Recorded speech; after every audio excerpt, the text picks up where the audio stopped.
Morning, எல்லோருக்கும் வணக்கம். Welcome back voice of galaxy. இன்றைய கதையை பார்க்கறதுக்கு முன்னாடி நம்ம சேனலை பார்க்குறவங்க சப்ஸ்கிரைப் பண்ணுங்க, அப்படியே பெல் ஐக்கானையும் கிளிக் பண்ணுங்க. வாங்க இன்றைய கதையை பார்க்கலாம். பத்மாசனத்தில் அமர்ந்து பிராணவாயுவை உள்ளிழுத்து கருமில வாயுவை வெளியேற்றி ரம்யா மூச்சு பயிற்சி செய்து கொண்டிருந்தாள். பெயருக்கேற்றபடி ரம்யமான தோற்றம், சராசரி உயரம், உயரத்திற்கேற்ற உடல்வாகு, மத்திய வர்க்க பெண்களுக்கேற்ற முகத்தோற்றம். 5 வருட திருமண வாழ்க்கையில் அவளுக்கு இன்னும் குழந்தை பேரு வாய்க்கவில்லை. ரம்யாவின் கணவன் பரத்திற்கும் சமூகத்தின் பார்வையில் அது ஒன்றே குறைவாயிருந்தது. ரம்யா குழந்தை இல்லை என்று அவ்வப்பொழுது குறைப்படுவாள். ஆனால் பரத் அதை பற்றி பெரிதாக அலட்டிக்கொள்ள மாட்டான். 15 நிமிட மூச்சு பயிற்சி, 1/2 மணி நேரம் யோகாசன பயிற்சிகளை முடித்துவிட்டு ரம்யா குளியல் அறையை நோக்கி நடந்தாள். பரத் படுக்கை அறையில் சுகமாய் தூங்கிக் கொண்டிருந்தான்.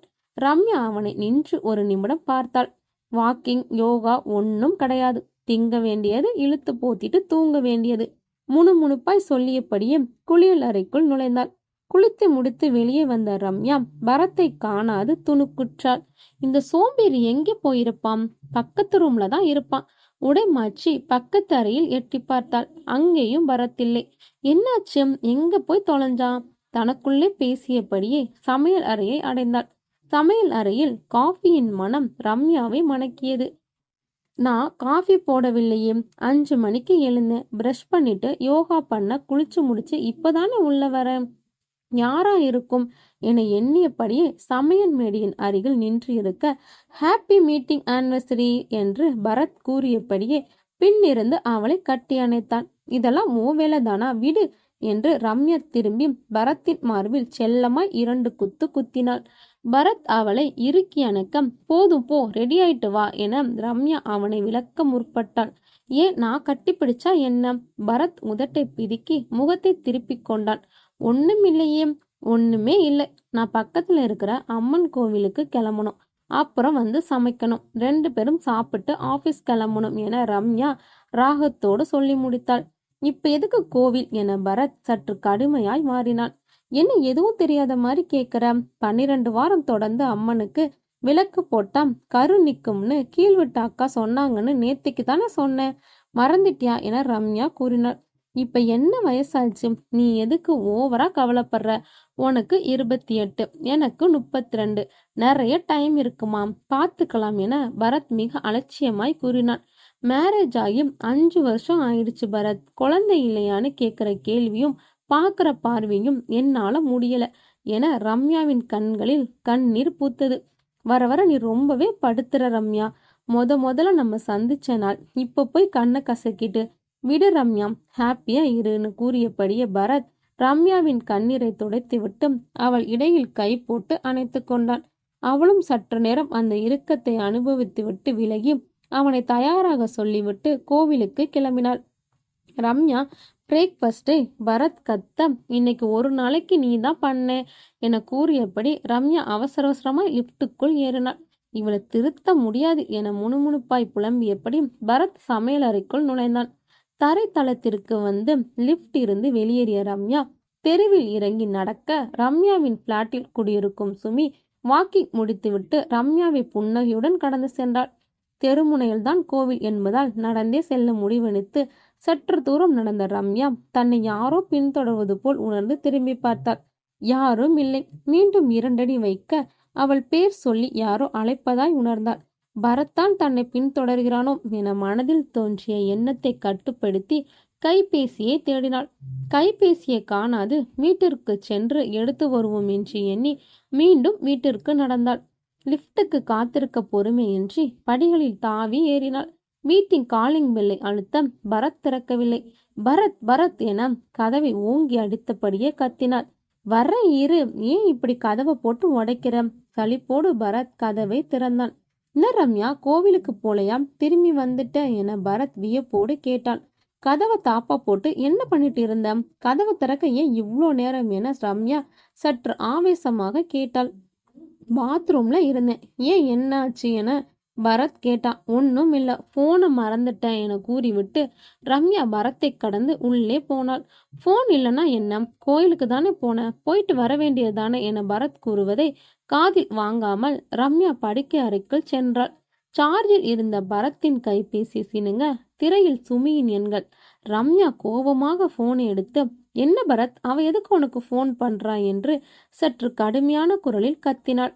ரம்யா, அவங்க அப்பா தான் அப்பார்ட்மெண்ட் செக்ரட்டரி, ஏதாவது இம்பார்ட்டன்டான மெசேஜ் சொல்ல கூப்பிடுறார் போல என கூறியபடியே பரத் ரம்யாவின் கையில் இருந்து அலைபேசியை பறிக்க எண்ணினான். ரம்யா அலைபேசியை பிடித்திருந்த கையை பின்னால் மறைத்து கொள்ள பரத் அவளிடமிருந்து எப்படியாவது அலைபேசியை பறிக்க எண்ணி போராட இருவருக்கும் தள்ளுமுள்ளாகி ரம்யா அலைபேசியை கீழே போட அது நாலாபுறமும் சிதறி விழுந்தது. என்ன ரம்யா, நீ ஏன் இப்படி பண்ற என கத்தியபடியே பரத் உடைந்த அலைபேசியின் பாகங்களை பொறுக்கி எடுத்தான். மரியாதையா சொல்லிட்டு அவ எதுக்கு உனக்கு ஃபோன் பண்ணா என ரம்யா பேய் பிடித்தவள் போல் கத்த, ஏ ரம்யா, என்ன இது புதுசா என பரத் ரம்யாவின் தோலை பிடித்து உலுக்கினான். அவள் அப்படியே மயங்கி பரத்தின் மேல் சரிந்தாள். பரத் அவளை தாங்கி பிடித்து மெத்தையில் படுக்க வைத்தான். சூடாய் டீ போட்டு கொண்டு வந்து அருகில் ஆதங்கத்தோடு ரம்யாவை பார்த்தபடி அமர்ந்திருந்தான். ரம்யா மெல்ல கண் விழித்து, பரத், நான் கோவிலுக்கு தானே கிளம்புனேன், எப்படி திரும்ப இங்க வந்தேன் என, இங்க எப்படி படுத்தேன், என்ன ஆச்சு என ரம்யா கேட்டாள். பரத்தோ ரம்யாவின் தலையை வருடி கொடுத்து, ஒன்றும் இல்லடா, நீ சாப்பிடாம கோயிலுக்கு போன, அதான் லைட்டா உனக்கு தலை சுத்தி, நல்ல வேளை நான் பக்கத்துல இருந்தேன், நான் தான் உன்னை இங்க படுக்க வச்சேன், ரெஸ்ட் எடுத்துக்கோ என பரத் பரிவோடு சொல்லி முடித்து டீ கோப்பையை நீட்டினான். டீயை பருகைப்படிய ரம்யா, ஐயோ ரெஸ்டா, இன்னைக்கு நான் கண்டிப்பா ஆபீஸ் போயே ஆகணும், ஒரு முக்கியமான பிரசன்டேஷன் இருக்கு என கூறிவிட்டு ரம்யா படுக்கையில் இருந்து துள்ளி எழுந்தாள். என்னைக்கு நான் சொல்றது நீ கேட்டிருக்க என பரத் தளித்து கொண்டாள். பரத் அரைகுறையாக விட்டிருந்தான். அடிப்படை வேலைகளை முடித்துவிட்டு ரம்யா ஆபீஸ் கிளம்ப படியிறங்கினாள். என்ன ரம்யா, கோவிலுக்கு போகணும்னு சொன்னியே, போகலையா என பரத் கேள்வியோடு வீட்டை பூட்டினான். இல்ல பரத், நான் ஈவினிங் போகிக்கிறேன், பாய் என கூறியபடியே ரம்யா அவசரமாய் லிப்டில் தாவினாள். என்ன பரத், பூகம்பம் வெடிச்சதா என ரம்யா செல்வதை ஒளிந்து நின்று பார்த்து வெளியே வந்த சுமி கேட்டாள். நான் எத்தனை தடவை சொல்லியிருக்கேன், வீட்டில் இருக்கும்போது ஃபோன் பண்ணாதன்னு என பரத் அவளை செல்லமாய் கோபித்து கொண்டான். சரி சரி, அவ திரும்பி வந்துட போறான், நீயும் கிளம்பு பாய் என சுமி கூறிவிட்டு மெல்ல தன் வீட்டு கதவை மூடினாள். புன்னையோடு தலையசைத்து விட்டு பரத்தும் லிப்டில் ஏறினான். கீழே வந்த பரத், சாரிப்பா, என்னால் கோயிலுக்கு வர முடியல, ப்ளீஸ் புரிஞ்சுக்கோ, ஈவினிங் கண்டிப்பாக வரேன், நம்ம மீட் பண்ணுவோம், ஓகே என்று ரம்யா யாரிடமும் ஃபோனில் கூறிக்கொண்டிருந்தாள். அவன் வருவதை பார்த்துவிட்டு அவசரமாய் போனை துண்டித்து விட்டு ஸ்கூட்டியை கிளப்பினாள். பரத் அவள் சொல்வதை கோபத்தோடு பார்த்துவிட்டு தன் வண்டியை ஸ்டார்ட் செய்தான். பரத்திற்கு ஒரு நிமிடம் அவளை பின்தொடர்ந்தால் என்ன என்று தோன்றியது. அவள் அலுவலகம் வரை பின்தொடர்ந்தான். அவள் தன் அலுவலகத்துக்கு முன் வண்டியை நிறுத்துவதைக் கண்ட அவள் எங்கே தன்னை பார்த்துவிட போகிறாளோ என்று அவசரமாய் வாகனத்தை திருப்பி தன்னுடைய அலுவலகத்தை நோக்கி விரைந்தான். அவன் வண்டியை திருப்பிக் கொண்டு விரைவதைக் கண்ட ரம்யா மர்மமாய் புன்னகைத்தபடியே அலுவலகத்திற்குள் நுழைந்தாள். பரத்திற்கோ வேலையில் கவனம் ஓடவில்லை. ரம்யா யாருக்கு போன் பேசியிருப்பாள், மாலையில் யாரை சந்திக்க போகிறாள், அது ஆனா பெண்ணா, இப்படி நூற்றுக்கணக்கில் கேள்விகள் அவனை குடைந்து கொண்டிருந்தன. ரம்யா ஒரு முறை அலைபேசியில் அழைத்து பேசினால் என்ன என்று அவனுக்கு தோன்றியது. அந்த கணமே அவன் அலைபேசியில் ரம்யாவின் எண்களுக்கு முயற்சி செய்தான். ரம்யாவின் எண்கள் கிடைக்கவில்லை. தொடர்பு எல்லைக்கு அப்பால் உள்ளது என்று மீண்டும் மீண்டும் கடுப்பேத்த பரத் விடுப்பு எடுத்துக்கொண்டு வீட்டுக்கு கிளம்பலாம் என்று தீர்மானித்தான். சார், எனக்கு கொஞ்சம் வயிறு அப்செட், மேனேஜர் பத்மநாவிடம் போய் சொன்னான். பத்மநாபன் பரத்தின் முகத்தை உற்று பார்த்துவிட்டு மிஸ்டர் பரத், நீங்க சொல்றது பொய்ன்னு தெரியும், இருந்தாலும் பரவாயில்ல, போயிட்டு வாங்க என்று அவர் கூற, பரத் திருமணமான புதிதில் இவ்வாறு பொய் சொல்லி 1-2 முறை விடுப்பெடுத்து வீட்டிற்கு போய் இருக்கிறான். அப்போதெல்லாம் தோன்றாத அவமானம் இப்பொழுது தோன்றியது. ரம்யா தன்னிடம் ஏதோ ஒன்றை மறைக்கிறாள். அது என்னவா இருக்கும்? ரம்யாவை அவன் நேசிப்பதை விட ரம்யா அவனை அதிகம் நேசிக்கிறாள் என்று அவன் நினைத்தான். இருந்தும் அவள் தன்னிடமிருந்து விலகி போவதாய் அவனுக்கு பட்டது. பரத் யோசனையோடு வீட்டுக்கு கிளம்பினான். வரும் வழியில் ஒரு காஃபி ஷாப்பிற்கு வெளியே ரம்யாவின் ஸ்கூட்டியை பார்த்தான். மணி 12 தான். ரம்யா அலுவலகத்தில் இல்லாமல் இங்கு என்ன செய்கிறாள்? அவனுக்குள் கேள்விகள் குடைய ரம்யாவின் ஸ்கூட்டியின் அருகிலேயே தன்னுடைய வண்டியையும் பார்க் செய்துவிட்டு காபி ஷாப்பிற்குள் அதிரடியாய் நுழைந்தான். என்ன ரம்யா, இந்த டைம்ல இங்க என்ன பண்ற என்று சற்று கடுமையாக கேட்டான். ரம்யா தயங்கியவாறு எழுந்து நின்று, ஒண்ணுமில்ல பரத், ரொம்ப தலைவலியா இருந்துச்சு, அதான் கொஞ்சம் ரிலாக்ஸ் பண்ண வந்தேன். அவள் ஒருமாறு தட்டு தடுமாறி கூறி முடித்தாள். ரம்யாவின் தயக்கமும் தடுமாற்றமும் பரத்திற்கு சந்தேகத்தை கிளப்பியது. யாரோட வந்த என பரத் கேட்ட கேள்வி ரம்யாவின் முகத்தை உஷ்ணமாக்கியது. What you mean? ரம்யா ஆக்ரோசமாக அடக்கி கொண்டு அடித்தொண்டையில் கேட்டாள். நத்திங் ரம்யா, ஃப்ரெண்ட்ஸோட வந்தியா இல்ல தனியா வந்தியான்னு என அவன் ரம்யாவின் உஷ்ணத்தை தணிக்க முற்பட்டான். அவள் முகத்தை வேறுபுறம் திருப்பிக் கொண்டாள். காஃபி சாப்பிட்டியாம், வீட்டுக்கு போகலாமா என பரத் கேட்டான். என்று தலையசைத்த ரம்யா காஃபி ஷாப்பின் வாஷ்ரூமை பார்த்தவாறே பரத்தின் பின்னால் நடந்தாள். பரத் யதார்த்தமாய் திரும்பி ரம்யாவை பார்க்க ரம்யா வாஷ்ரூமை திரும்பி பார்த்தபடியே நடந்து வருவதை கவனித்து விட்டான். ரம்யா ரெஸ்ட்லெஸ்ஸா இருக்காயே, என்ன ஆச்சு, உடம்பு முடியலையா? எதிர்பார்க்காத சமயத்தில் பரத் கேட்ட கேள்வி ரம்யாவை அதிர்ச்சி அடைய வைத்தது. இல்லை, கொஞ்சம் ஆஃபீஸில் ஒர்க் டென்ஷன், நீ போ நான் வரேன் என ரம்யா கூறிவிட்டு நிற்காமல் ஸ்கூட்டியை எடுத்துக்கொண்டு கிளம்பிவிட்டாள். ரம்யா ஏதோ தில்லுமுள்ளு செய்கிறாள் என்று அவனுக்கு தோன்றிய அவளை பரத் பின்தொடர்ந்தான். ரம்யா அலுவலக வாசலில் ஸ்கூட்டியை நிறுத்தி பரத் வருவதை அறிந்து கொண்டு வேண்டுமென்றே அலைபேசி எடுத்து இயக்கி காதில் வைத்தாள்.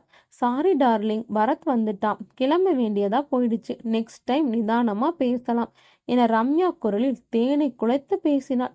ரம்யா பேசுவதும் பரத்தின் காதில் தெளிவாக கேட்டது. ரம்யா தன்னை ஏமாற்றுறாராம். அவள் யாரை சந்திக்க சென்றாள்? இப்படி அடுக்கடுக்காய் அவனுக்குள் கேள்விகள் எழ அந்த கோபத்தை வண்டி மீது காட்டினான். வீட்டிற்கு வந்து வண்டியை அதற்குடைய இடத்தில் பார்க் செய்துவிட்டு திரும்ப ஹாய் பரத், என்ன ஆபீஸ்ல லீவ் போட்டுட்டியா என சுமிதான் கேட்டாள். அவள் முகத்தை கூட பாராமல் தலையசித்து விட்டு 2 அடி முன்னே சென்றான். ஏ பரத், நில்லு, சாப்பிட்டியா, ஏன் டல்லா இருக்க என சுமி அவன் கையை பிடித்து கொண்டு கேட்டபடியே அவன் அருகில் நடந்தாள். விடு சுமி, நானே கொஞ்சம் டென்ஷனா இருக்கேன், நீ வேற என பரத் சலிப்போடு சொன்னான். பரத் கூல், நீ வந்து சாப்பிடுவா, நான் சிக்கன் பிரியாணி செஞ்சு வச்சிருக்கேன் என சுமி பரத்தை விடாப்படியாய் அழைத்தான். பரத் சுமியின் கையை உதறிய நடக்க நினைத்த தருவாயில் அதிரடியாய் ரம்யாவின் ஸ்கூட்டி உள்ளே நுழைந்தது.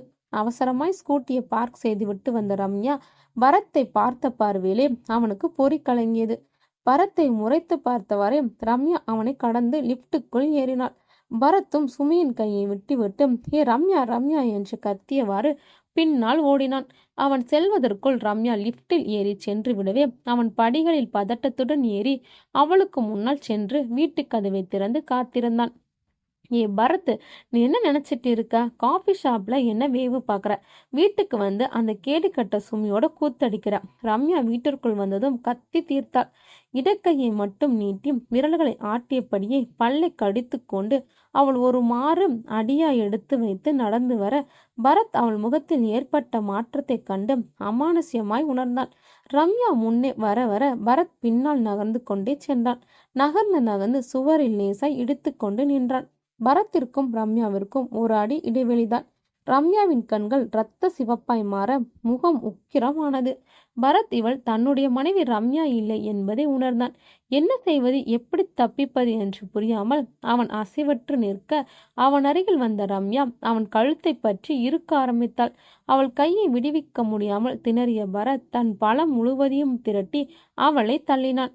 பரத் தள்ளிய வேகத்தில் அவள் தரையில் சரிந்து மயங்கினாள். ரம்யாவின் அருகில் செல்லவே பரத்திற்கு பயமா இருந்தது. டே பரத், என்னாச்சு என வீட்டு வாசலில் நின்றபடி சுமி கேட்டாள். என்கிட்ட சண்டை போட்டா, திடீர்னு மயங்கி விழுந்துட்டா, ப்ளீஸ் ஹெல்ப் பண்ணு என பரத் கூற இருவருமாய் ரம்யாவை மருத்துவமனைக்கு அழைத்து சென்றனர். சில மருத்துவ பரிசோதனைகளுக்கு பிறகு மருத்துவர் ராம் கோபால், நீங்க தான் ரம்யாவோட ஹஸ்பண்டாம் என பரத்திடம் கேட்டார். அவனும் தலையசைத்தவாறே அவர் பின்னால் செல்ல, என்ன நடந்துச்சுன்னு கொஞ்சம் சொல்லுங்க என ராம் கோபால் கேட்டார். பரத் நடந்தவற்றை விளக்கம், நத்திங் டு வரி, அவங்க கொஞ்சம் ரெஸ்டஸா இருக்காங்க, அவ்வளவுதான். நான் சில மெடிசன்ஸ் எல்லாம் எழுதி தரேன், ஃபாலோ பண்ணுங்க, சரியா போயிடும் என ராம் கோபால் கூறியபடியே சில மருந்து மாத்திரைகளை எழுதி பரத்திடம் நீட்டினார். சற்று நேரத்திற்கெல்லாம் ரம்யாவும் கண் விழித்து பரத்தை தேடினாள். ரம்யா எப்படி இருக்க என பரத் ஆறுதலாய் அவள் கைகளை பற்றியபடி சொன்னான். என்னாச்சு பரத், உன்கிட்ட கத்துன அவ்வளவுதான் எனக்கு ஞாபகம் இருக்கு. ரம்யா பரிதாபமான குரலில் சொன்னாள். நத்திங் ரம்யா, நீ மயங்கி விழுந்துட்ட என பரத் அன்பான குரலில் சொன்னான். பரத்தை அருகில் அமர்த்தி கொண்டு அவன் தோள் மேல் சாய்ந்து கொண்டாள் ரம்யா. பரத் கவலையோடு கண்களை மூடி பின்னால் சாய்ந்து கொள்ள ரம்யா ஓர் மர்ம புன்னகை பூத்தாள். பரத் சொல்வதை அவனுடைய நண்பன் கார்த்திக் கேட்டுவிட்டு, என்னடா பேய் பட ரேஞ்சுக்கு பில்டப் எல்லாம் கொடுக்கிற, கேலியும் கிண்டலுமாக சொன்னான். அடே உனக்கென்னடா நக்கலா என பரத் பரிதாபமாக சொன்னான். இல்லடா மச்சி, நீ பேசாம ரம்யாவை ஒரு மனநல ஆலோசகர்கிட்ட கூட்டிட்டு போ என கார்த்திக் பரத்திடம் கூறினான்.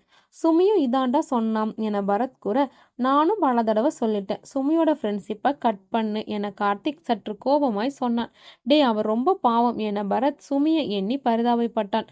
அறிவு கெட்டவனே, இப்படியே போச்சுன்னா நீ பாவம் ஆயிடுவ என கார்த்திக் பரத்தை கண்டித்தான். நான் கட் பண்ணாலும் அவ என்ன விடமாட்டா, அது மட்டும் இல்லை, எல்லாம் கொஞ்ச நாளைக்கு தானே என பரத் அழுத்தம் திருத்தமாய் சொன்னான். சரி, நான் சொன்னா நீ கேட்க மாட்ட, ரம்யாவை ஒரு நல்ல டாக்டர் கிட்ட கூட்டிட்டு போ என கார்த்திக் கூறிவிட்டு தன் வேலையை பார்க்க கிளம்பி விட்டான். ரம்யாவிற்கும் பரத்திற்கும் எந்த பிரச்சனையுமின்றி 4 நாட்கள் கழிந்தன. ரம்யா ஏதோ தோழியின் பிறந்த நாள் என்று சென்று விட்டாள். பரத் வீட்டில் ஓய்வாக அமர்ந்திருந்தான். சுமி அவனுக்கு இரவு உணவு தருவதாக கூறியிருந்தாள். சாரி பரத், 2 பேரும் சேர்ந்து சாப்பிடலாம் நினைச்சேன், அப்பா கொஞ்சம் உடம்பு சரியில்லை, ஹாஸ்பிட்டல் கூட்டிட்டு போகணும், பூரியும் கிழங்கும் வச்சிருக்கேன் சுமி அவசர அவசரமாய் கூற, நீ சுமி அப்பாக்கு என்னாச்சு என்று பரத் கேட்டதே அவள் காதில் வாங்காமல் வெளியேறி விட்டாள். பரத்திற்கு பசிக்கவில்லை. பால்கனியில் குளுமையான காற்றும் நட்சத்திரங்களும் நில ஒளியும் பரத்திற்கு சுமியை பற்றிய நினைவுகளை கிளறிவிட்டன. சுமிதாவும் பரத்தும் பள்ளி நாட்களிலிருந்து நண்பர்கள். சுமி மீது எப்போதுமே பரத்திற்கு ஒரு ஈர்ப்பு உண்டு. அந்த ஈர்ப்பை இன்னதென்று இனம் காண்பதற்கு முன்னரே பிரிய வேண்டிய சூழ்நிலை. சுமிதா நன்றாக படிக்கக்கூடிய சுட்டித்தனமான பெண். அவளுடைய சுட்டித்தனங்கள் கல்லூரி காலங்களோட முடிவடைந்து விட்டன. கல்லூரியின் இறுதி நாளன்று சுமிதாவின் ஆடை முழுவதும் உதிரமாய் இருந்தது. ஆண் நண்பர்கள் மற்றும் பேராசிரியர்கள் மாதவிலக்கு என்று எண்ணி விலக 2-3 தோழிகள் ஒரு பேராசிரியும் அவளை மருத்துவமனைக்கு அழைத்துச் சென்றனர். அதன் பிறகு பரத்தும் மற்றும் நண்பர்களும் அதை பெரிதாக எடுத்துக்கொள்ளவில்லை. தேர்வுகள், அடுத்தது வேலை என்று அவர்கள் வாழ்க்கை திசை மாற 3 வருடம் கழித்தது. யதார்த்தமாக சுமிதாவை பரத் சந்தித்தான். ஹாய் சுமி, எப்படி இருக்க பரத் பரிவோடு கேட்டான். பரவாயில்ல, ஏதோ இருக்கேன் என சுமிதாவின் குரலில் சுரத்தை இல்லை. என்ன சுமி, ரொம்ப டல்லா இருக்கம், என்ன விஷயம் என பரத் அக்கறையோடு கேட்டான். ஒண்ணுமில்ல பரத் என சுமித் தளர்ந்த குரலில் கூறினான்.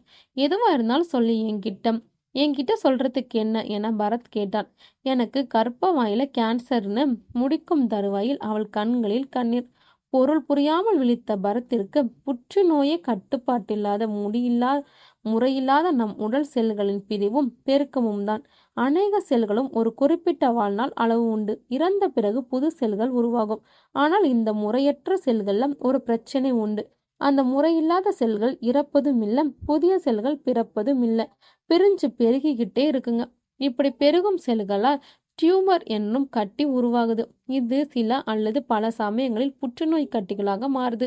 இந்த மாற்றத்திற்கான உறுதியான காரணம் இதுதான்னு மருத்துவ விஞ்ஞான ஆய்வுல இன்னமும் முழுமையா சொல்ல முடியல. அந்த புற்றுநோய் எனக்கு பிறப்பொறுப்புல வந்திருக்கு என்று சுமியே விளக்கினாள். 25 வயது பெண்ணுக்கு கர்ப்பவாயில் கேன்சராம் என பரத்தால் ஜீரணிக்க முடியவில்லை. சுமியோட பழகி அவள் கஷ்டங்களையும் வலிகளையும் உணர்ந்த பரத் ஒரு நாள் அவளிடம், சுமி, நான் உன்னை கல்யாணம் பண்ணிக்க விரும்புகிறேன் என பரத் கூறினான். பைத்தியமா நீ, நானே கேன்சரோட ஒவ்வொரு நிமிஷமும் போராட்டிட்டு இருக்கேன். எல்லாருக்கும் பர்த்டே மட்டும்தான் தெரியும், ஆனால் எனக்கு டெத் டேவே தெரியும் என சுமி விரக்தியை கூறினாள். என்ன சுமி இப்படியெல்லாம் பேசுகிற, நீ இருக்கிற வரைக்கும் உன் கூட சந்தோஷமா இருந்துட்டு நீ சாகும்போது நானும் செத்து போறேன் என பரத் கண்ணீரோடு எவ்வளவு வற்புறுத்தியும் சுமி சம்மதிக்கவில்லை. ஆனால் பரத் சுமியிடமிருந்து விலகவில்லை. அன்றிலிருந்து இன்று வரை பரத் சுமிக்கு ஆறுதலாக நல்ல நண்பனாக இருந்து வருகிறான். சுமியின் ஒன்னிவிட்ட சித்தப்பா மகள் ரம்யா. சுமியின் இந்த கேன்சர் விஷயம் நெருங்கிய உறவினர்களுக்கு மட்டுமே தெரியும். நண்பன் என்ற முறையில் பரத்திற்கு மட்டுமே அவள் தெரிவித்திருந்தாள். தோழி மற்றும் உறவுக்காரி என்ற பழக்கமே தவிர இருவருக்கும் தப்பான எண்ணங்கள் எதுவும் இல்லை. ரம்யாவிற்கு பரத் மீது ஓவர் பொசசிவ். அதை அறிந்து கொண்ட சுமி அவ்வப்போது சீண்டி விளையாடி கொண்டிருக்கிறாள். சுமிதான் ரம்யாவை பரத்திற்கு வரன் பார்த்தாள். பெரியவர்களுக்கும் பிடித்து போக இரு வீட்டார் சம்மதத்துடன் சிறப்பான முறையில் திருமணம் முடிய சுமி குடியிருக்கும் அப்பார்ட்மெண்டிலேயும் ஒரு வீடு காலியாக சுமிதான் இருவரையும் குடியமர்த்தினாள். கடந்த மாதம் வரை பரத் ரம்யாவின் குடித்தனம் நன்றாக தான் நடந்து கொண்டிருந்தது. எந்த பாவி கண்பட்டதோ பரத் மனதிற்குள் மருகினான். பரத்தின் அலைபேசி அலற எடுத்து காது கொடுத்தான். ஹலோ பரத் பேசினேன். எப்படி ஆச்சு? நல்லா தானே போனான்? பரத் பதற்றத்தோடு சொன்னான். எந்த ஹாஸ்பிட்டல் என பரத் கேட்டுவிட்டு ரொம்ப தேங்க்ஸ், உடனே கிளம்புறேன் என பரத் கிளம்பினான். பர்த்டே பார்ட்டிக்கு போன இடத்தில் ரம்யா படிக்கட்டில் இறங்கும் பொழுது தவறி விழுந்து விட்டாளாம். தோழிகள் மருத்துவமனையில் சேர்த்துவிட்டு பரத்திற்கு தகவல் தெரிவித்தனர். அடித்து பிடித்து பரத் அவர்கள் சொன்ன மருத்துவமனைக்கு போய் சேர்ந்தான். ரம்யா ரம்யா என்னடா ஆச்சு உனக்குன்னு? ஏதாவது ஒன்று வந்துட்டே இருக்கு என பரத் ரம்யாவின் அருகில் அமர்ந்தபடியே கவலையோடு சொன்னான். தோழிகள் அனைவரும் பரத்தை பார்த்ததும் விடை பெற்றனர். டாக்டரும் என்னடா சொன்னாரு என பரத் மனைவியிடம் காதலோடு கேட்டான். ரம்யா சுவரை பார்த்தபடி வேறு பக்கம் திரும்பி படுத்து இருந்தாள். பரத் ரம்யாவின் தலையை பரிவோடு வரிவு கொடுத்தான். அவளிடம் எந்த பதிலும் இல்லை. ஒருவேளை அவள் உறங்கிக் கொண்டிருக்கிறாளோ என்று தோன்ற பரத் அவள் தோளை பற்றி திருப்ப முயன்றான். அவனால் திருப்ப இயலவில்லை. பதற்றம் அவனை தொற்றிக்கொள்ள அவள் திரும்பி படுத்திருந்த எதிர்ப்புறம் சென்று பார்த்தான். ரம்யாவின் அழகான உதடுகளில் லேசான இரத்த கீறல். பரத் நிச்சயித்து கொண்டான். இது தன்னுடைய மனைவி ரம்யா அல்ல, வேறு ஏதோ ஒன்று. அவன் சத்தமின்றி அறையை விட்டு வெளியேறினான். அடுத்த நாள் காலை பரத் சுமி மற்றும் கார்த்திகன் உதவியோடு ரம்யாவை வீட்டுக்கு அழைத்து வந்தான். சுமி பரத்திற்கும் ரம்யாவிற்கும் சமத்தி எடுத்து வருவதாய் சொல்லி போய்விட்டான். ரம்யாவை பரத் கைத்தாங்களாய் படுக்கையில் படுக்க வைத்துவிட்டு வெளியே வந்தான். நீ சொல்லும்போது நான் நம்பல, ஆனா நைட்டு பார்த்ததுக்கு அப்புறம் நம்பாம இருக்க முடியல என கார்த்திக் வருத்தத்தோடு சொன்னான். இப்ப என்ன பண்றது, எனக்கு ஒண்ணுமே புரியல என பரத் சோகமாய் சொன்னான். நீ சைக்காட்டிஸ்ட பாரு, அதோட ஒரு சாமியாரையும் பாரு என கார்த்திக் கூறினான். என்னடா இது ரெண்டங்கட்டனா சொல்ற என பரத் குழப்பத்தோடு கேட்டான். இல்லடா மச்சி, சந்திரமுகி கங்கா மாதிரி ஏதாவது என கார்த்திக் கூற, ஏண்டா இப்படி பேசுற, எனக்கு ரொம்ப பயமா இருக்கு என பரத் பயம் கலந்த குரலில் பதட்டத்தோடு சொன்னான். ரம்யாவை ஆபீஸுக்கு லீவ் போட சொல்லி அம்மா வீட்டுக்கு அனுப்பு, நம்ம என்ன ஏதுன்னு யோசிப்போம் என கார்த்திக் தீவிர சிந்தனையோடு கூறினான். நீ சொல்றதும் நல்ல யோசனையாதான், நான் ட்ரை பண்றேன் என பரத் சொன்னான். ரம்யா இவர்கள் பேசுவதை அறையில் படுத்தவாறே கவனித்துக் கொண்டிருந்தாள். இது வெறும் ஆரம்பம்தான் என கூறிவிட்டு உறக்க சிரித்தாள். அவள் சிரிப்பு சத்தம் கேட்டு இருவரும் உள்ளே வர அமைதியாய் உறங்குவது போல் திரும்பி படுத்தாள். அவள் அறியாமல் அவள் இதழ்கள் மர்ம புன்னகை ஒன்று பூத்தது. கார்த்திக் கூறியபடி பரத் ரம்யாவை அவனுடைய அம்மா வீட்டிற்கு அனுப்ப தீர்மானித்தான். ஹலோ மாமா, எப்படி இருக்கீங்க என பரத் தன் மாமனாரை அலைபேசியில் அழைத்தான். இல்ல மாமா, உங்ககிட்ட கொஞ்சம் பேசணும், வீட்டுக்கு வாங்க என பரத் நலம் விசாரித்த மாமனாரிடம் கூறினான். இல்ல அதெல்லாம் இல்ல, நீங்க வாங்க, உட்கார்ந்து பேசுவோம் என பரத் என்று தன்மையாய் கூறிவிட்டு அழைப்பை துண்டித்தான். பரத்தின் அழைப்பை ஏற்றுக்கொண்ட ரம்யாவின் தந்தை சுவாமிநாதனும் பரத்தின் வீட்டிற்கு வந்தார். பரத் மாமனாரிடம் தனக்கு ஆதரவாய் பேசவும் சாட்சி சொல்லவும் கார்த்திக் சுமி இருவரையும் அழைத்திருந்தான். ரம்யா அலுவலகம் சென்றிருந்தாள். பரத் அலுவலகத்திற்கு விடுப்பு எடுத்து வீட்டிலேயே இருக்க கார்த்திக் அனுமதி வாங்கி கொண்டு பரத் வீட்டிற்கு வந்து சேர்ந்தான். ரம்யாவின் தந்தை சுவாமிநாதன், என்ன மாப்பிள்ள திடீர்னு ஃபோன் பண்ணி எதுக்கு வர சொன்னீங்க என்று சற்று பதட்டமும் கேள்வியுமாய் நுழைந்தார். சித்தப்பா உட்காருங்க, ஃபர்ஸ்ட் டீ சாப்பிடுங்க கூறியவரே சுமியும் உள்ளே வந்தாள். சுமி ஆளுக்கு ஒரு கோப்பை தேநீர் தயாரித்து கொடுத்தாள். தேநீர் முடிக்கும் வரை யாரும் எதுவும் பேசவில்லை. இன்னும் மாப்பிள்ள என சுவாமிநாதனே ஆரம்பித்தார். அது மாமா, ரம்யா போக்குல கொஞ்சம் வித்தியாசமா இருக்கு மாமா என பரத் கூறினான். இன்னும் மாப்பிளம், என் பொண்ணோட நடத்தையிலே சந்தேகப்படுறீங்களா என சுவாமிநாதன் கோபமாக கத்தினார். ப்ளீஸ் மாமா, கோபப்படாம நான் சொல்றத காது கொடுத்து கேளுங்க என்றான் பரத். சற்று தயங்கியவாறே நடந்த அனைத்தையும் ஒன்று விடாமல் சொல்லி முடித்தான்.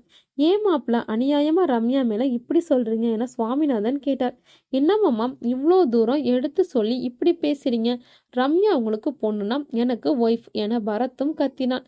இல்ல சித்தப்பா, சத்தியமா ரம்யா மேல நாங்க அபாண்டமா சொல்லல. அவளுக்கு ஏதோ பிரச்சனை இருக்கு, அதை நம்ம எல்லாம் ஒன்று சேர்ந்து தான் சரி பண்ணணும். அதுக்கு அப்பாங்கிற முறையில உங்க உதவியும் தேவை, அதுக்கு தான் உங்களை கூப்பிட்டோம் என சுமி கூற அவர் சற்று யோசித்தவராய் என்ன உதவி எதிர்பார்க்கிறீங்க என்றார். இல்ல மாமா, எங்களுக்கு என்ன பண்றதுன்னு தெரியல, நீங்க கொஞ்ச நாளைக்கு ரம்யாவை உங்க வீட்டுக்கு கூட்டிட்டு போங்க, அவளை க்ளோஸா வாட்ச் பண்ணுங்க, அதுக்குள்ள ஏதாவது நல்ல டாக்டரா பாக்குறேன் என பரத் கூறினான். பரத் கூறியபடியே சுவாமிநாதன் அழைத்து செல்ல இசைத்தார். ஆனா மாப்பிள்ள ரம்யா கிட்ட எப்படி சொல்லி கூட்டிட்டு போறது என சுவாமிநாதன் யோசனையுடன் கேட்டார். அங்கிள், ஆண்டிக்கு உடம்பு முடியலன்னு சொல்லி கூட்டிட்டு போங்க என கார்த்திக் சுவாமிநாதனுக்கு எடுத்து கொடுத்தான். ஆமா, நீங்க சொல்றதும் கரெக்ட் தான். நான் வீட்டுக்கு போயிட்டு ரம்யாவுக்கு ஃபோன் பண்ணி வர சொல்றேன் என சுவாமிநாதன் கூறினான். சித்தப்பா, இந்த விஷயம் சித்திக்கு தெரிய வேண்டாம். சித்தி அனாவசியமா பயந்து டென்ஷன் ஆகுவாங்க என சுமி சித்தியை எண்ணி கவலைப்படபடியே கூறினார். சுவாமிநாதன் அனைவரிடமும் விடை பெற்று கிளம்பினார். டே பரத், உன் மாமனார் நம்பலடாம், கார்த்திக் சற்று வருத்தமாக சொன்னான். விடு, அவங்க வீட்டுக்கு தானே போக போறா, அவரே நேர்ல பார்த்துக்கணும், அப்ப நம்புவாரு என பரத் அதே வருத்தத்தோடு சொன்னான். மாலை அலுவலகம் முடிந்தும் ரம்யா பரபரப்பாக வீடு திரும்பினாள். டிராவல் பேக்கில் துணிகளை அடுக்கி வைத்து கொண்டே பரத், அம்மா பாத்ரூம்ல கீழே விழுந்துட்டாங்களாம், அப்போ ஃபோன் பண்ணி வர சொன்னாரு என்றான். ஐயோ அப்படியா, இப்ப எப்படி இருக்காங்க அம்மா என பரத் போலி பதட்டத்துடன் ரம்யாவிடம் விசாரித்தான். இப்ப பரவாயில்ல, நீ ஒரு 2-3 நாள் அட்ஜஸ்ட் பண்ணிக்கோ என ரம்யா கூறினாள். 3 நாளாம், அம்மாவுக்கு சரியாகிற வரைக்கும் நீ கூடவே இருந்து பார்த்துக்கோ என பரத் அக்கறையோடு சொன்னான். பரத்தும், நீ கொஞ்சம் என்ன டிராப் பண்றியா என ரம்யா கேட்டாள். இரவு நேரம் என்பதால் ரம்யா எப்படி நடந்து கொள்வாளோ என்ற பயம் பரத்திற்கு இருந்தது. ரம்யாவை தனியா அனுப்பவும் மனம் வரவில்லை. என்ன ரம்யா கேட்கிற, வா டிராப் பண்ற என பரத் அவனுக்கு தெரிந்த அத்தனை தெய்வங்களையும் துணைக்கு அழைத்து கொண்டு ரம்யாவை பைக்கில் ஏற்றி கொண்டு கிளம்பினான். ஏய், நீ ஏன் என் கூட வர, வீட்டுக்கு போடா, நான் அப்புறமா உனக்கு ஃபோன் பண்றேன் என ரம்யா தன்னை அறியாமல் ஏதோ பேசிக்கொண்டே வந்தான். பரத்திற்கு பொறி கலங்கியது. யார்கிட்ட ரம்யா பேசிக்கிட்டேற, என்கிட்டயா என பரத் கலக்கத்தோடு கேட்டான். இதோ இவன் கிட்டதான் என ரம்யா எதிர் திசையை கை காட்டினான். அதை எதிர்பாராத பரத் வண்டியை ஓரம் கட்டினான். பரத் வண்டியை நிறுத்தியதும் ரம்யா கீழே இறங்கினாள். யாரு ரம்யா, எங்க இருக்காங்க, யாராவது நம்மள ஃபாலோ பண்றாங்களா என பரத் பயத்தை வெளிக்காட்டாமல் கேட்டான். ஆமா பரத், இவன் ஒரு 10 நாளா என்ன ஃபாலோ பண்ணிட்டு இருக்கான் என ரம்யா குழந்தை போல் சொன்னாள். என்ன 10 நாளாவா, நீ ஏன் என்கிட்ட சொல்லவே இல்லை என பரத் சற்று கோபமாக கேட்டான். அவன் தான் சொல்ல வேண்டாம்னு சொன்னான் என ரம்யா மீண்டும் குழந்தை போல் கொஞ்சினாள். ரம்யாவின் முகபாவங்களும் நடவடிக்கைகளும் பரத்திற்கு குழப்பத்தையும் பயத்தையும் அதிகரிக்க செய்தன. இப்ப அவன் எங்கம் என பரத் போலி தைரியத்துடன் கேட்டான். இதோ இங்கேதானே நிற்கிறான் என்றாள் ரம்யா. அவர்கள் அருகில் யாரும் இல்லை. வாகனங்கள் தான் இரைச்சலோடு சென்று கொண்டிருந்தன. நறு ரோட்டில் என்னடா இது தலைவலி என்று நொந்தபடியும் இருவரும் நிற்கும் சாலையின் பெயரை குறிப்பிட்டு மகளை வந்து அழைத்து செல்லுமாறு சுவாமிநாதனுக்கு மெசேஜ் அனுப்பினான். சுவாமிநாதன் வரும் வரை பரத் ரம்யா உளறுவதை நடுரோட்டில் நின்று கேட்டபடி இருந்தான். என்ன ரம்யா, என்ன மாப்பிள்ள இங்க நின்றுட்டு இருக்கீங்க என சுவாமிநாதன் கேள்வியோடு இருவரையும் எதிர்கொண்டான். இல்லப்பா, பைக் கொஞ்சம் மக்கர் பண்ணது என ரம்யா தெல்ல தெளிவாக பதில் சொன்னாள். ரம்யாவின் தெளிவான பதில் பரத்துக்கு பலத்த அதிர்ச்சியை தந்தது. பரத்தும் சுவாமிநாதனும் ஒருவரை ஒருவர் பார்த்து கொண்டனர். சுவாமிநாதின் பார்வை பரத்திற்கு ரம்யா மீது வேண்டுமென்றே குறை சொல்வதாய் பட்டது. சரி மாப்பிளம், ரம்யாவா நான் கூட்டிட்டு போறேன், நீங்க கிளம்புங்க என சுவாமிநாதன் கூறினார். சுவாமிநாதனும் ரம்யாவும் கிளம்பி சென்ற பிறகு பரத்தும் பைக்கை எடுத்தான். ரகசியமாய் ரம்யாவின் இதழ்களில் பூத்த மர்ம புன்னகை இருவரும் கவனிக்க தவறிவிட்டனர்.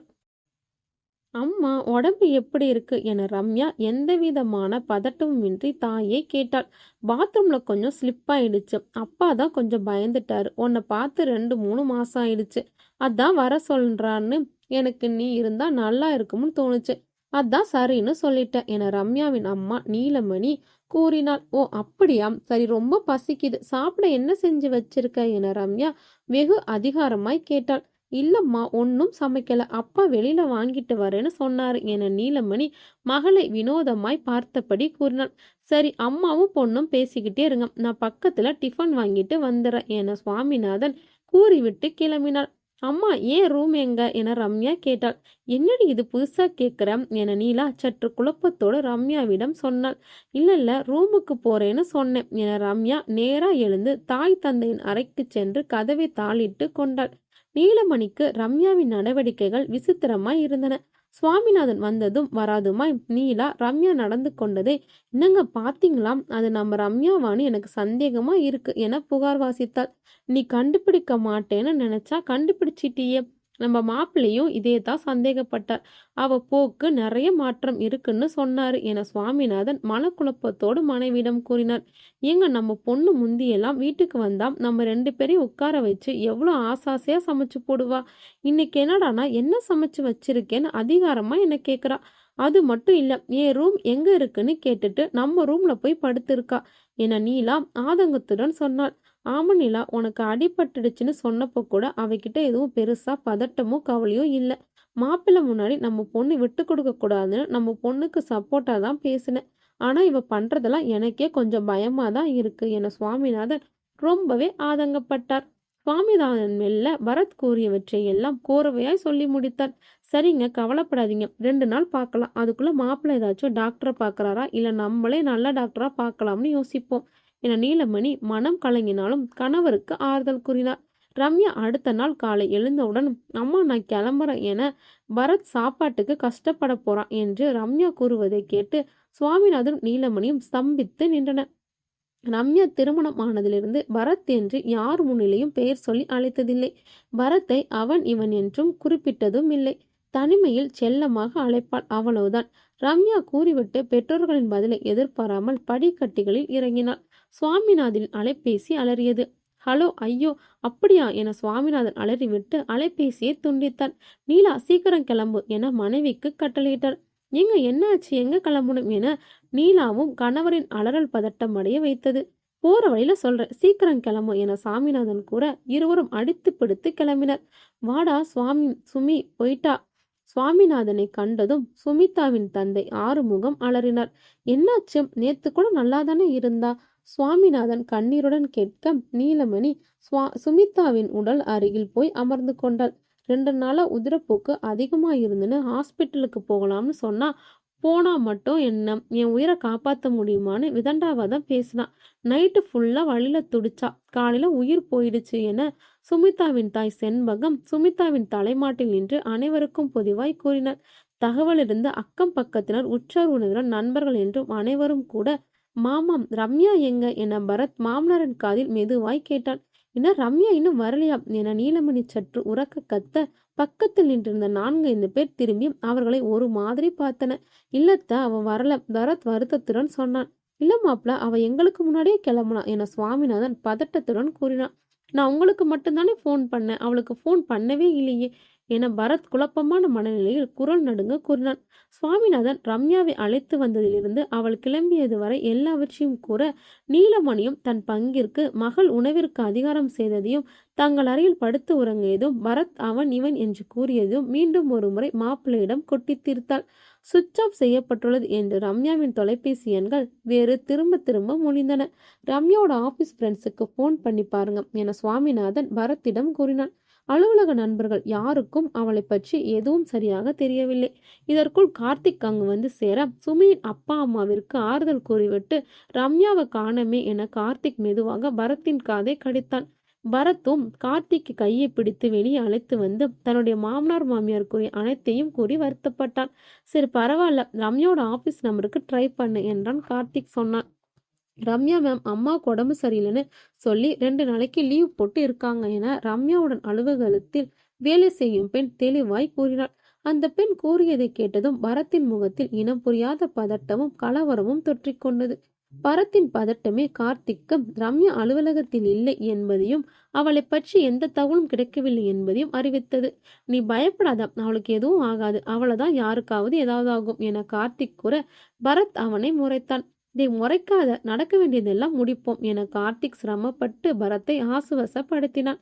சுமியின் இறுதி சடங்குகள் நடைபெற்று கொண்டிருந்த தருவாயில் ரம்யா அங்கு வந்து சேர்ந்தாள். பரத்தின் அருகிலும் நின்று கொண்டாள். அவள் வந்ததே போதும் என்பது போல் நீலாவும் சுவாமிநாதனும் மனதிற்குள்ளேயே நிறைவு பெற்று மகளிடம் எதுவும் கேட்கவில்லை. பரத்தும் ரம்யாவை பிறகு விசாரித்துக் கொள்ளலாம் என சுமியின் இறுதி சடங்குகளை நல்லபடியாக முடிப்போம் என்று விட்டுவிட்டான். சுமியின் உடல் சடங்குகள் நிறைவடைந்து அமரர் ஊர்தியில் ஏற்றப்படும் தருவாயில் கார்த்திக் யதார்த்தமாய் ரம்யாவை நோக்கினான். ரம்யா முகத்தில் வேறு ஏதோ திட்டம் அலைபாய்ந்து கொண்டிருப்பதை கார்த்திக் தோன்றியது. என்னவா இருக்கும் என்ற யோசனையே அவனை நிகழ்காலத்தில் ஓட்ட விடாமல் தள்ளியது. சுமியின் தகனம் முடிந்தும் அனைவரும் வீடு திரும்ப சில உறவுக்கார பெண்கள் வீட்டை தூய்மைப்படுத்தி வைத்திருந்தனர். கார்த்திக்கும் பரத்துக்கும் இரவு உணவிற்கு ஏற்பாடு செய்தனர். ரம்யா எதிலும் ஒட்டாமல் யாரிடம் எதுவும் பேசாமல் தனித்து அமர்ந்திருந்தாள். துக்கம் நடந்த வீடு என்பதால் யாரும் ரம்யாவின் நடவடிக்கையும் தனித்து கவனிக்கவில்லை. அனைவருக்கும் ஏதோ ஒரு விதத்தில் துக்கம் என்பதாலும் அதுவும் இல்லாமல் சுமி தனக்கு புற்றுநோய் இருப்பதை நிறைய உறவினர்களுக்கும் தெரிவிக்காமல் இருந்தாள். திடீர் மரணமும் அதற்கு பின்னால் இருந்த புற்றுநோயும் வாழ வேண்டிய வயசுல இப்படி போயிட்டாளே என்று அனைவரும் அங்கலாய்த்து வருந்தனர். எல்லோரும் இனவு உறவு வருந்து விட்டு கொண்டு இருக்க பரத் தன் உயிர் தோழி சுமியை நினைத்தும் எரிமலை போல் குமரி மனதிற்குள் அழுது கொண்டிருந்தான். சுமியின் மரணம் எதிர்பார்த்த ஒன்றுதான் என்றாலும் ரம்யா இப்படி இரண்டு கட்டனாய் நடந்து கொள்ளும் நேரத்தில் நிகழ்ந்தது அவனால் தாங்கிக் கொள்ள இயலவில்லை. இனி சுமியின் தாய் தந்தைக்கும் மகன் ஸ்தானத்தில் நான் தான் எல்லாற்றையும் கவனித்துக் கொள்ள வேண்டும் என்று மனதிற்குள் எண்ணியவாறு மொட்டை மாடிக்கு வந்தான். மொட்டை மாடியில் வீசிய குளுமையான காற்று அவன் மனதிற்கு சற்று ஆறுதலை தந்தது. அவன் மாடிப்படிகளில் ஏறுவதை உற்று நோக்கி கொண்டிருந்த இரண்டு கண்கள் அவனை பின்தொடர்ந்து வந்ததை அறியாமல் பரத் மாடியின் கைப்பிடிச் சுவர் அருகே வந்து நின்று சுமியையும் ரம்யாவையும் மாறி மாறி நினைத்து வருத்தப்பட்டு கொண்டிருந்தான். மின்சாரம் துண்டிக்கப்பட்டது கூட உணராமல் பரத் தன்னை மறந்து நின்றிருந்தான். அவனை பின்தொடர்ந்து வந்த அந்த இரண்டு கண்களுக்கு சொந்தமான இரண்டு கைகளும் பரத்தை பின்னிலிருந்து பிடித்து கீழே தள்ள எத்தனித்த தருவாயில் ஏய் என்று கார்த்திக் உக்கிரமாய் கத்தினான். கார்த்திக்கின் குரல் கேட்டு பரத் அரண்டு போய் திரும்பினான். பரத்தின் முன்பாக எரிதனலாய் ரம்யா நின்றிருந்தாள். அவள் கண்களில் இதுவரை கண்டிராத ஒரு குரூரம், காலையிலிருந்து உணவு உண்ணாமை, உயிர் தொழில் மரணம், ரம்யாவின் மாற்றம் எல்லாம் பரத்தை உடலளவிலும் மனதளவிலும் சோர்வடைய செய்திருந்தன. ரம்யாவின் குரூரமான கண்களை பார்த்ததும் பரத் மயங்கி சரிய கார்த்திக் பாய்ந்து வந்து அவனை தாங்கி பிடித்தான். கார்த்திக் போட்ட சத்தத்தில் அபார்ட்மெண்ட் குடியிருக்கும் 4-5 பேர் மொட்டை மாடிக்கு வந்துவிட ரம்யா அமைதியாய் விலகி நிற்க வந்தவர்கள் அனைவரும் பரத்தை தூக்கி கொண்டு அவனுடைய வீட்டுக்கு விரைந்தனர். அவர்கள் படி இறங்குவதற்குள் மின்சாரமும் வந்துவிட்டது. பரத்தை கவனிக்கும் பதற்றத்தில் இருந்த கார்த்திக் மொட்டை மாடியின் மூலையில் ரம்யாவிற்கு பின்புறமாக கோணிப்பையில் துடித்துக் கொண்டிருந்த ஒரு உயிரை கண்டு கொள்ளவில்லை. ரம்யா மர்ம புன்னகையோடு அவர்களை பின்தொடர்ந்தாள். திருமதி காந்திமதி காமதேனு அரசு பொது மருத்துவமனையில் மனநல மருத்துவர் மற்றும் ஆலோசகராக பணிபுரிவர். மேம், உங்களை பார்க்க இன்ஸ்பெக்டர் வந்திருக்காங்க. வார்ட் பாய் சங்கரலிங்கம் டாக்டர் காந்திமதியிடம் பணிவாக தெரிவித்தான். வர சொல்லு என காந்திமதி கூறினார். காந்திமதியிடம் குற்றவாளியின் மனநிலை அறியவும் சில சமயங்களில் உண்மைத்தன்மை அறியும் சோதனைகளை செய்யவும் கைதிகள் மற்றும் காவலர்களுக்கு ஏற்படும் மன ரீதியான சில பிரச்சனைகளுக்கும் ஆலோசனை வழங்கும் சில குற்றவாளிகளின் முரண்பட்ட நடவடிக்கைகளுக்கும் நீதிமன்றத்தில் விளக்கம் அளிக்கவும் அவ்வப்பொழுது காவல்துறையின் உயர் அதிகாரிகள் திருமதி காந்திமதி காமதேனுவின் உதவியை நாடி வருவார்கள். ஆனால் இன்று தான் அவருடைய இறுதி வேலை நாள். அன்று மாலையே அவருக்கு பிரிவு உபசார விழா முடித்து அரசு பணியிலிருந்து ஓய்வு கொடுத்து வீட்டுக்கு அனுப்ப உள்ளது. பணி ஓய்வு பெறும் இறுதி நாள் கூட தன்னை தேடி காவல்துறை அதிகாரிகள் வருவது மருத்துவர் காந்திமதி காமதேனுவிற்கு ஆச்சரியம் அளித்தது. Good morning doctor, how are you என காந்திமதியின் சிந்தனையை கலைத்தபடியே இன்ஸ்பெக்டர் சரிதா மருத்துவரின் அறைக்குள் வந்தாள். இது நான் எல்லாருக்கிட்டையும் கேட்கிற கேள்வி. Anyway I am fine. How do you do என காந்திமதி புன்னகையோடு கூறினார். Fine, thank you doctor. DSP Sundarapandian தான் உங்களை மீட் பண்ண சொன்னார் என சரிதா கூறினார். எஸ், சொல்லுங்க, உங்களுக்கு என்ன ஹெல்ப் பண்ணணும் என காந்திமதி நேராக விஷயத்துக்கு வந்தார். அடையாறுல ஒரு அப்பார்ட்மெண்ட்ல ஒரு பொண்ணு கேன்சர்ல செத்து போயிட்டா என்று ஆரம்பித்த சரிதா பரத்தை ரம்யா மாடியிலிருந்து கீழே தள்ளிவிட முயற்சி செய்தது என்று தொடர்ந்து கொண்டே வந்தார். காந்திமதி கொட்டி கொண்டே வந்தார். பரத்திற்கு கார்த்திக் முதல் உதவி அளித்தான். அவனை ஆசுவாசப்படுத்தி உணவு உண்ண வைத்து கஷ்டப்பட்டு அவனிடம் பேசி அவனை உறங்கவும் வைத்தான்.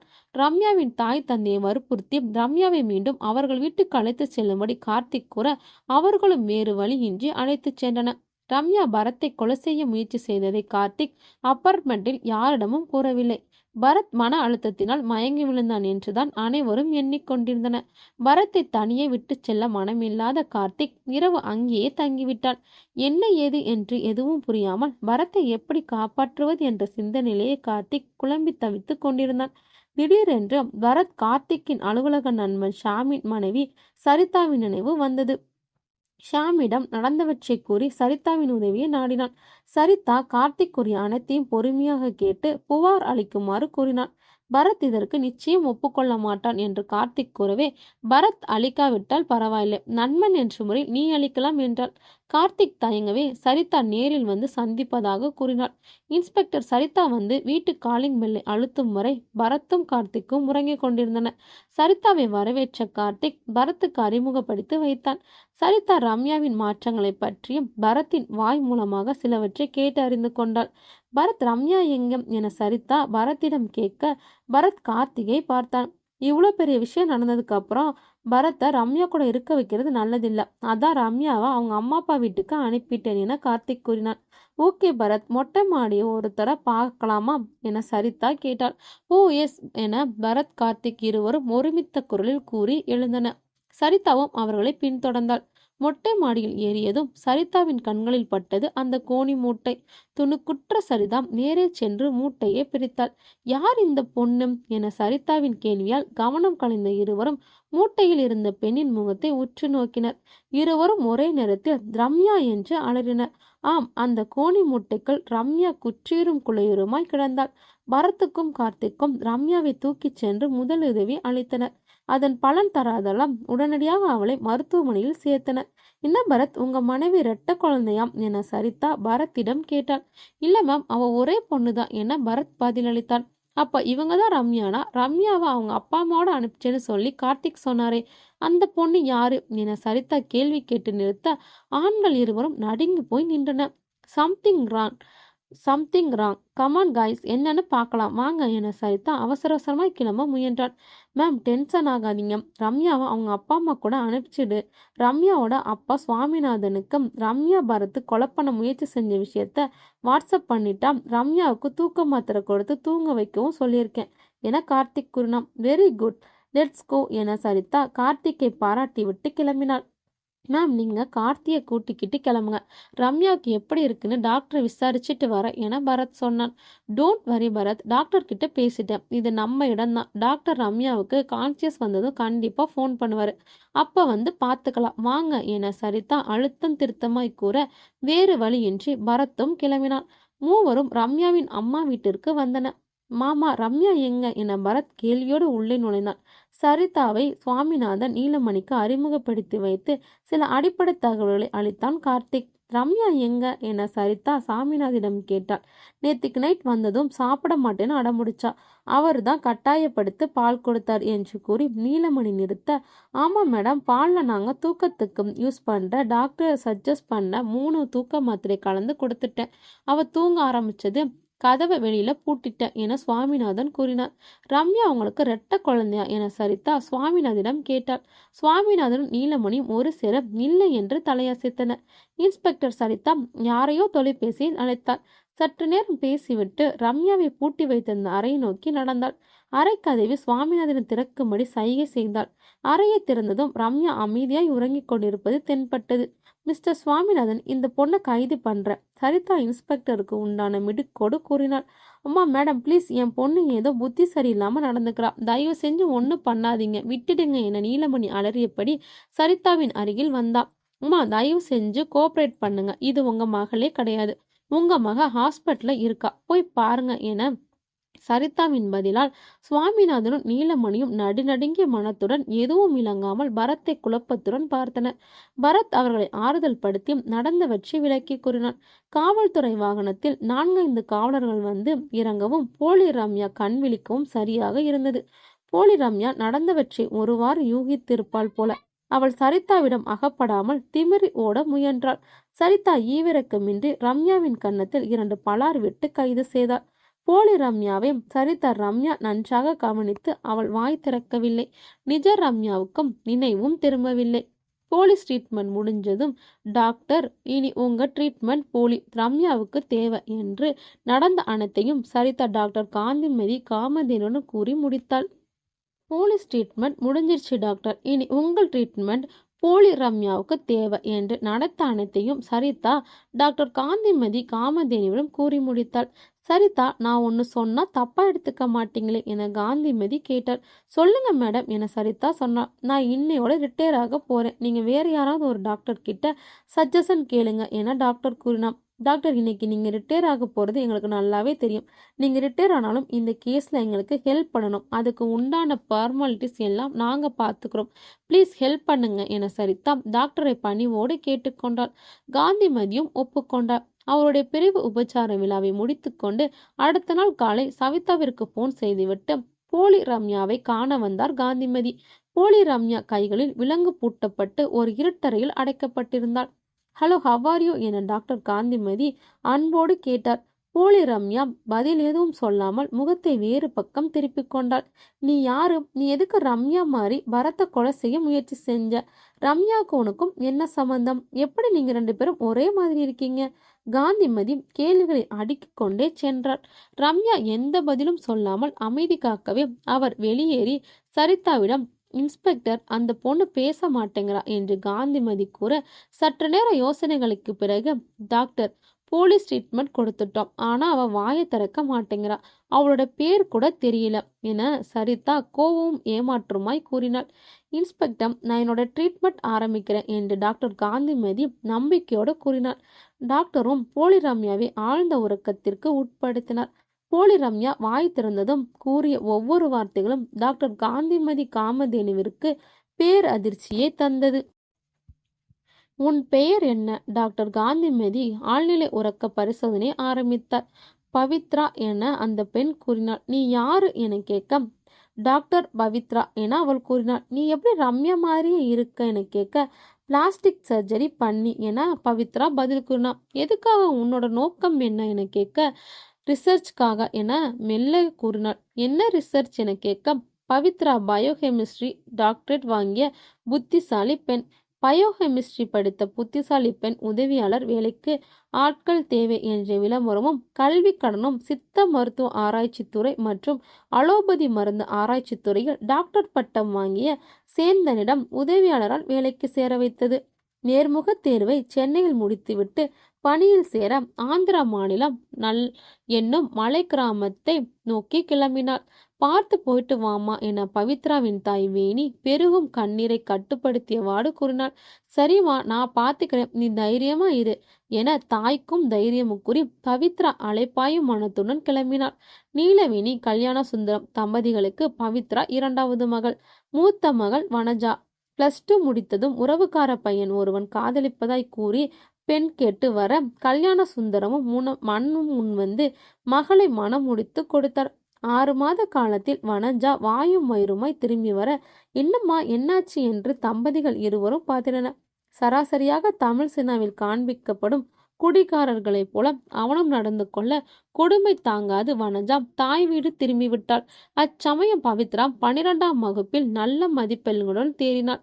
பவித்ராக்கு நல்லபடியா கல்யாணம் என்று கல்யாண சுந்தரம் ஆரம்பிக்க, வனஜா வாழ்க்கை கெடுத்தது பத்தாதா, பவித்ராவது நல்ல படிச்சு 4 காசு சம்பாதிக்கட்டும், கல்யாணம் எல்லாம் அப்புறம் பார்த்துக்கலாம் என வேணி உறுதியாய் கூற, வீட்டில் ஒரே யுத்தம். பெண்கள் மூவரும் ஓர் அணியில் சேர்ந்துவிட வேறு வழியின்றி கல்யாண சுந்தரமும் ஒப்புக்கொண்டார். அதன் விளைவாய் பவித்ரா பயோகெமிஸ்ட்ரியில் டாக்டர் பட்டம் பெற்றாள். இதோ அவளுக்கு சேந்தனின் ஆய்வகத்தில் அவனுக்கு உதவியாளராக பணியில் சேரும் வாய்ப்பும் கிடைத்துவிட்டது. 5 இலக்க ஊதியம், தங்குவதற்கு அழகான குடில், ஆரோக்கியமான உணவு, மாசு தூசு இல்லாத சூழல் எல்லாம் பவித்ராவின் மனதிற்கு மிகுந்த உற்சாகத்தையும் மன நிறைவையும் தந்தன. அவன் மனதில் குறை என்றால் குடும்பத்தை பிரிந்திருப்பது மாத்திரமே. பவித்ரா அவளுக்கு அளிக்கப்பட்ட குடில் ஓய்வெடுத்து கொண்டாள். Hi Pavithra, welcome to lab. Jagan பவித்ராவை புன்னகையோடு வரவேற்றான். வயசானவங்களா இருப்பாங்கன்னு நினைச்சேன், ஆனா எல்லாருமே யங்கரா இருந்தாங்க. பவித்ரா மகிழ்வோடு கூறினான். எங்க ரிசர்ச் எல்லாம் பண்ணக்கூடாதா என கேட்டவாறே சேந்தன் பவித்ராவின் முன்னால் வந்து நின்றான். இவர்தான் நம்மளோட சீனியர், ஜெகன் கூறினான். குட் ஈவினிங் சார் என பவித்ராவும் பயமும் மரியாதையும் கலந்து கூறினாள். இப்பதான் வந்தீங்களா என சேந்தன் அக்கறையோடு விசாரித்தான். எஸ் சார் என பவித்ரா கூறினாள். எதுக்கு இந்த ஃபார்மாலிட்டிஸ் எல்லாம்? சேந்தன்னு பேர் சொல்லியே கூப்பிடுங்க பவித்ரான்னு என கூர்க்க, இங்க யாரும் எப்பவுமே தேவையில்லாம ஃபார்மாலிட்டி எல்லாம் எதிர்பார்க்க மாட்டோம் என சேந்தன் புன்னகையோடு கூற பவித்ரா தலையசைத்தாள். எப்படி உங்களுக்கு அந்த குடில் வசதியா இருக்கா என கேட்டான். ஓகே என பவித்ரா கூறினா. சாப்பாடெல்லாம் பிடிச்சிருக்கா என அக்கறையாக விசாரித்தான். பவித்ராவும் அவன் கேட்கும் எல்லா கேள்விகளுக்கும் புன்னகையோடு பதில் கூறி தலையசைத்தவாறே இருந்தாள். ஜெகனை ஆய்வகத்தை சுற்றி காண்பிக்க சொன்னான். அதன் பிறகு பவித்ராவின் கையில் ஒரு மடிக்கணியை கொடுத்து ஆய்வகம் மற்றும் இங்கு நடைபெறும் ஆய்வுகள் பற்றி இதில் விவரங்கள் அடங்கியுள்ளன, படித்து கொள்ளவும் என்று கட்டளையிட்டான். அவளும் கணினியை பெற்றுக்கொண்டு தன் அறைக்கு திரும்பினாள்.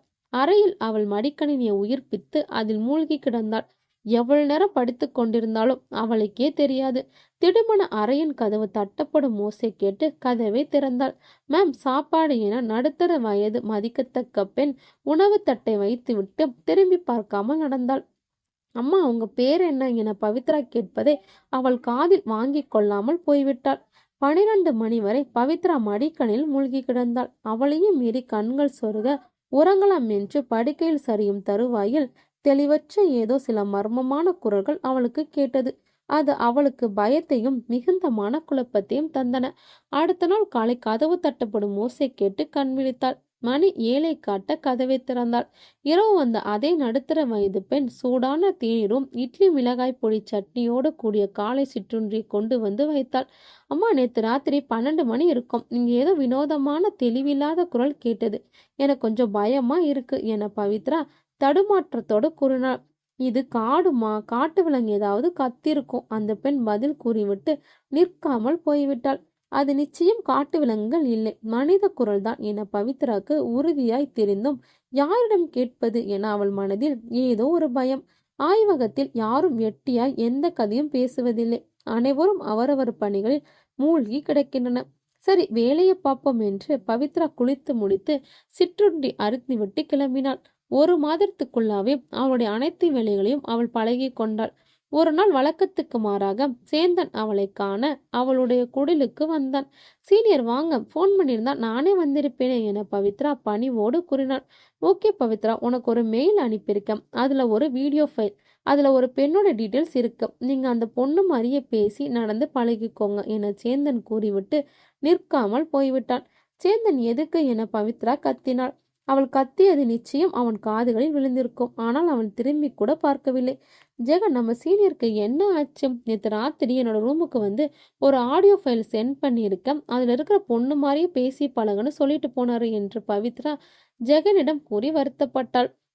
சோ வாட், சொன்னதை பண்ணுங்களேன் என ஜெகன் இயல்பாய் கூறிவிட்டு தன் வேலையில் மூழ்கிவிட்டான். குழப்பமும் கலக்குமாய் வேறு வழியின்றி பவித்ரா அந்த வீடியோவில் இருக்கும் பெண் போன்றே நடக்கவும் பேசவும் முயற்சி செய்து வந்தாள். 1 வார கால முயற்சிக்கு பிறகு சேந்தன் அவளை அழைத்து வீடியோவில் இருந்த பெண் போல் நடித்து காண்பிக்க சொன்னான்.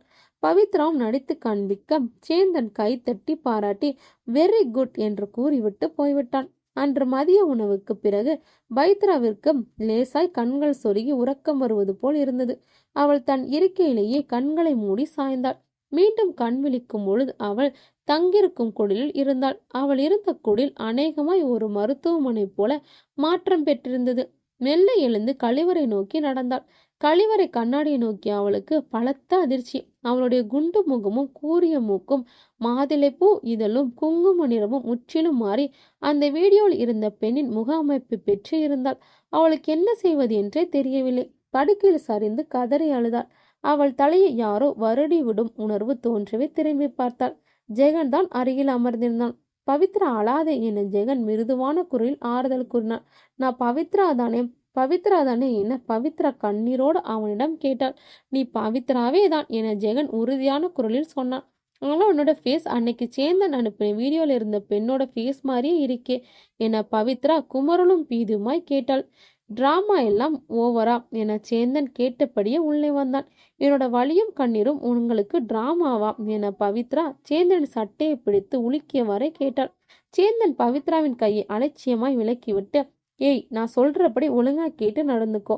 எங்களுக்கு உன்னால ஒரு காரியமாக வேண்டி இருக்கு. அதை முடிச்சு கொடுத்துட்டு ஒழுங்கா ஊருக்கு போய் சேரு என மிரட்டலாக கூறினான். காரியமா? என்ன காரியம்? அதுக்கு என் முகத்தை ஏன் மாத்துன? பிளாஸ்டிக் சர்ஜரி பண்றதுக்கு முன்னாடி என்கிட்ட கேட்டியா? போலீஸ்ல கம்ப்ளைண்ட் கொடுத்தா என்ன ஆகும் தெரியுமா என பவித்ரா ஆவேசமாய் கத்தினாள். லூசாடி நீ! இவ்வளோ தூரம் பிளான் பண்ண எங்களுக்கு போலீஸோ சட்டமோ ஒன்றும் பெரிய விஷயம் கிடையாது. நாங்கள் சொல்கிறபடி ஒழுங்கா நீ கேட்டு நடந்தா சென்னையில் இருக்கிற உன்னோட அப்பா அம்மா அக்கா குழந்தை எல்லாரும் சௌக்கியமாக இருப்பாங்க. சௌகரியம் எப்படி நீயே யோசிச்சுக்கோ என சேந்தன் கூறிவிட்டு வெளியேறினான். பவித்ராவுக்கு மூச்சே நின்று விடும் போல் இருந்தது. கஷ்டப்பட்டு படித்து பட்டம் வாங்கி ஆசாசையா வேலையில் சேர்ந்த அவளுக்கு தலையில் இடியா இறங்கியது சேந்தனின் பேச்சுக்கள். அடியே பவித்ரா, ஊரு பேர் தெரியாத இடத்துக்கு போகாதிரி, இங்கே ஏதாவது வேலை தேடிக்கோ என வனஜா கூறியது அவள் நினைவுக்கு வந்தது. பயப்படாத, ஒன்னும் ஆகாது என பவித்ரா சொன்னாள். அது கில்லடி, காலம் கெட்டு கிடக்கும், ஏதாவது ஆகி தொலைஞ்சிருச்சுன்னா என வனஜா பயத்தோடு சொன்னாள். ஊருக்கு கிளம்புவதற்கு முன் வனஜா அவனிடம் கூறியது போன்று இப்பொழுது விபரீதம் நடந்துவிட்டது என்று அடக்கமாட்டாத கண்ணீரோடு படுக்கையில் விழுந்தாள். பவித்ரா, பிடிவாதம் பிடிக்காத. சேந்தன் மீறி இங்க யாராலும் எதுவும் செய்ய முடியாது. நீ பேசாம அவன் சொல்றபடி நடந்துக்கோ என ஜெகன் நம்பிக்கையற்று சொன்னான். அவளும் அழுதழுது கண்ணீர் வெற்றி அந்த முடிவுக்குத்தான் வந்திருந்தாள். மெல்ல எழுந்து அமர்ந்து அவனை நோக்கி சரி என்று தலையசைத்தாள். நான் என்ன பண்ணணும் என பவித்ரா ஜெகனிடம் கேட்க, கொலை பண்ணணும் கொடூரமான குரலில் கூறியபடியே சேந்தன் மீண்டும் வந்தான். இமைக்க மறந்த பவித்ரா சேந்தனை உற்று நோக்கினான். சேந்தன் அவளுக்கு சில திட்டங்களை விளக்கி கூறினான். இதுல ஒரு மயிரிலை பிசகினாலும் உன் குடும்பத்தை நீ அடியோடு மறந்துட வேண்டியதான் என கூறிவிட்டு அதிரடியாய் வெளியேறினான். என்னால கொலையெல்லாம் பண்ண முடியாது என பவித்ரா தன் கைகளை முகத்தில் அரைந்து கொண்டு அழுதாள். பவித்ரா ஜெகன் அவளை சமாதானப்படுத்த முயன்றான். இல்ல, நான் கொலை பண்ண மாட்டேன், நீங்க என்ன கொன்னுடுங்க ப்ளீஸ் என ஜெகனிடம் கெஞ்சினாள். பவித்ரா, நீ நினைச்சா வாழவும் முடியாது சாகவும் முடியாது. அந்த சேந்தன் மனசு வச்சாதான் வாழவும் முடியும். ஆமா, சித்த அண்டு அலோபதி டாக்டரேட் வாங்கினவன். அது மட்டும் இல்ல, அவன்கிட்ட நிறைய பணம் இருக்கு, ஆள் பலமும் இருக்கு. நீ பேசாம அவன் சொல்றபடி கேட்டுக்கோ.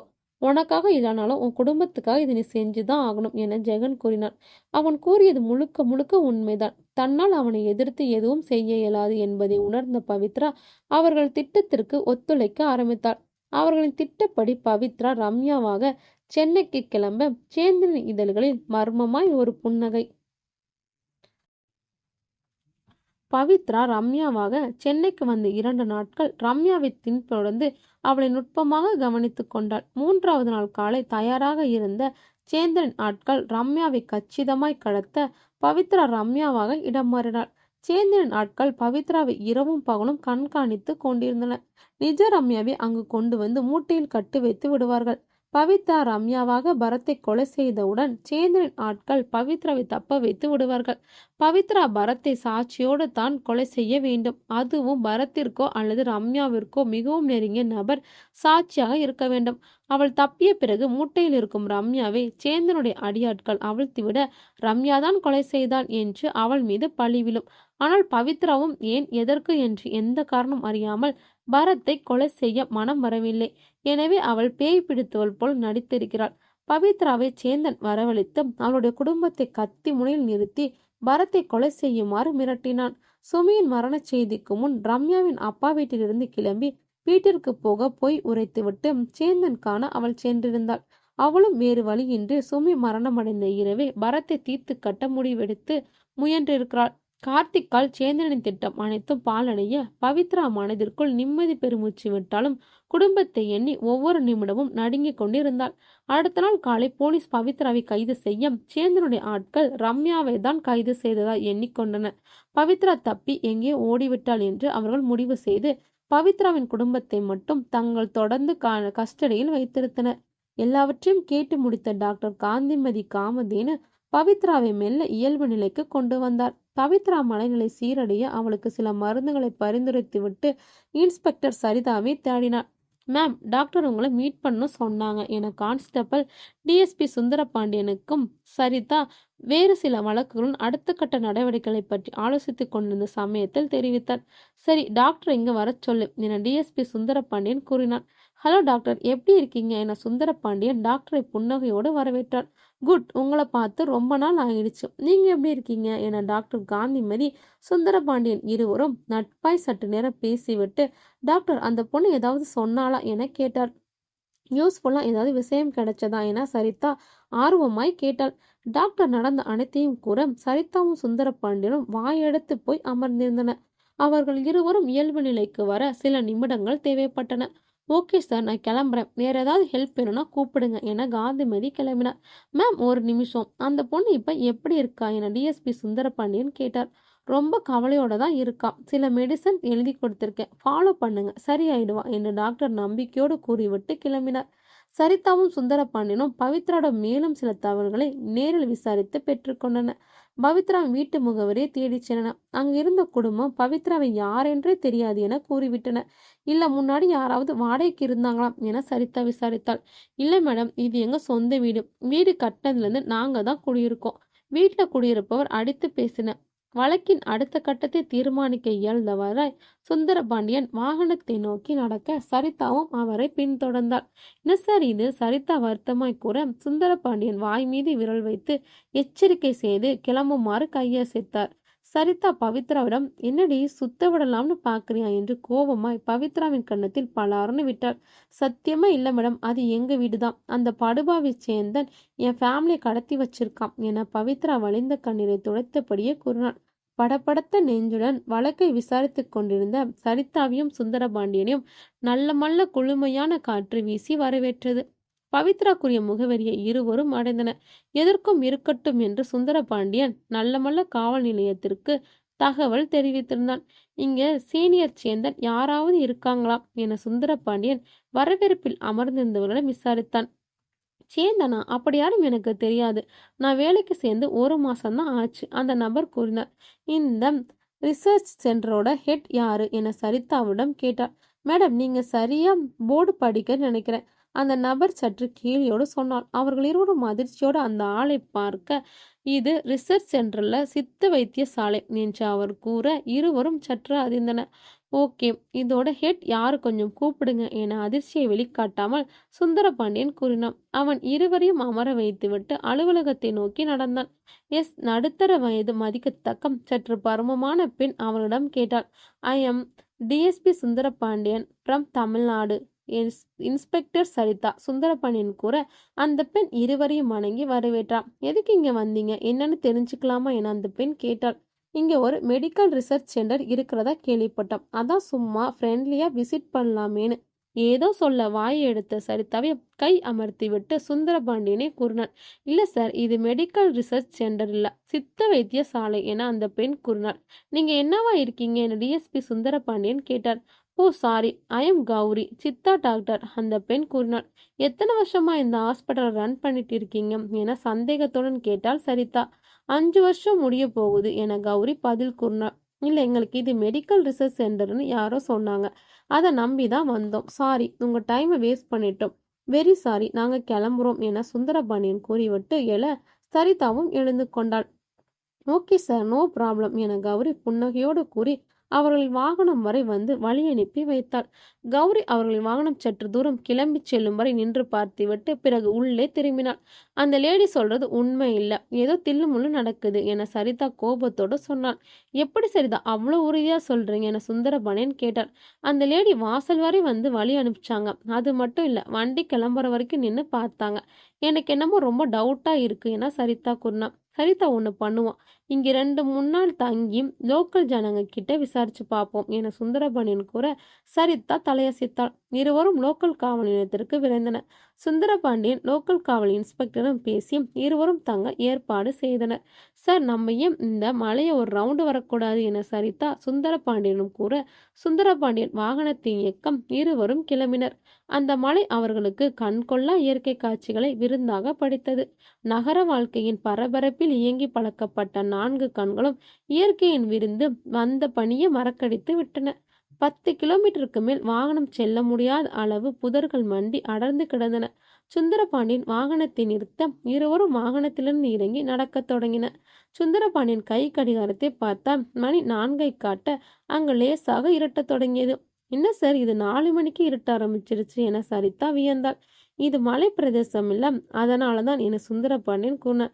சார், நம்மளை யாரும் ஃபாலோ பண்ற போல இருக்கு என சரிதா தளைந்த குரலில் கூறினாள். அவள் கூறியதை கேட்ட சுந்தரபாண்டியன் திரும்புவதற்குள்ளாகவே சரிதாவின் கூந்தலை பற்றி இழுத்து யாரோ முகமூடி அணிந்த நபர் குரலை நெரிக்க வந்தான். சுந்தரபாண்டியன் அவன் முதுகில் உதைக்க அவரை யாரோ பின்னாலிருந்து தள்ளிவிட்டான். சரிதா திமிரி அவனை எட்டி உதைக்க திரைப்படங்களில் வருவது போல் பலமான சண்டை காட்சிகள் அரங்கேறின. அடி தாங்காமல் வந்த இரு நபர்களும் தப்பி ஓட முயல ஒருவனை மட்டும் சரிதா துப்பாக்கி முனையில் வளைத்து பிடித்தாள்.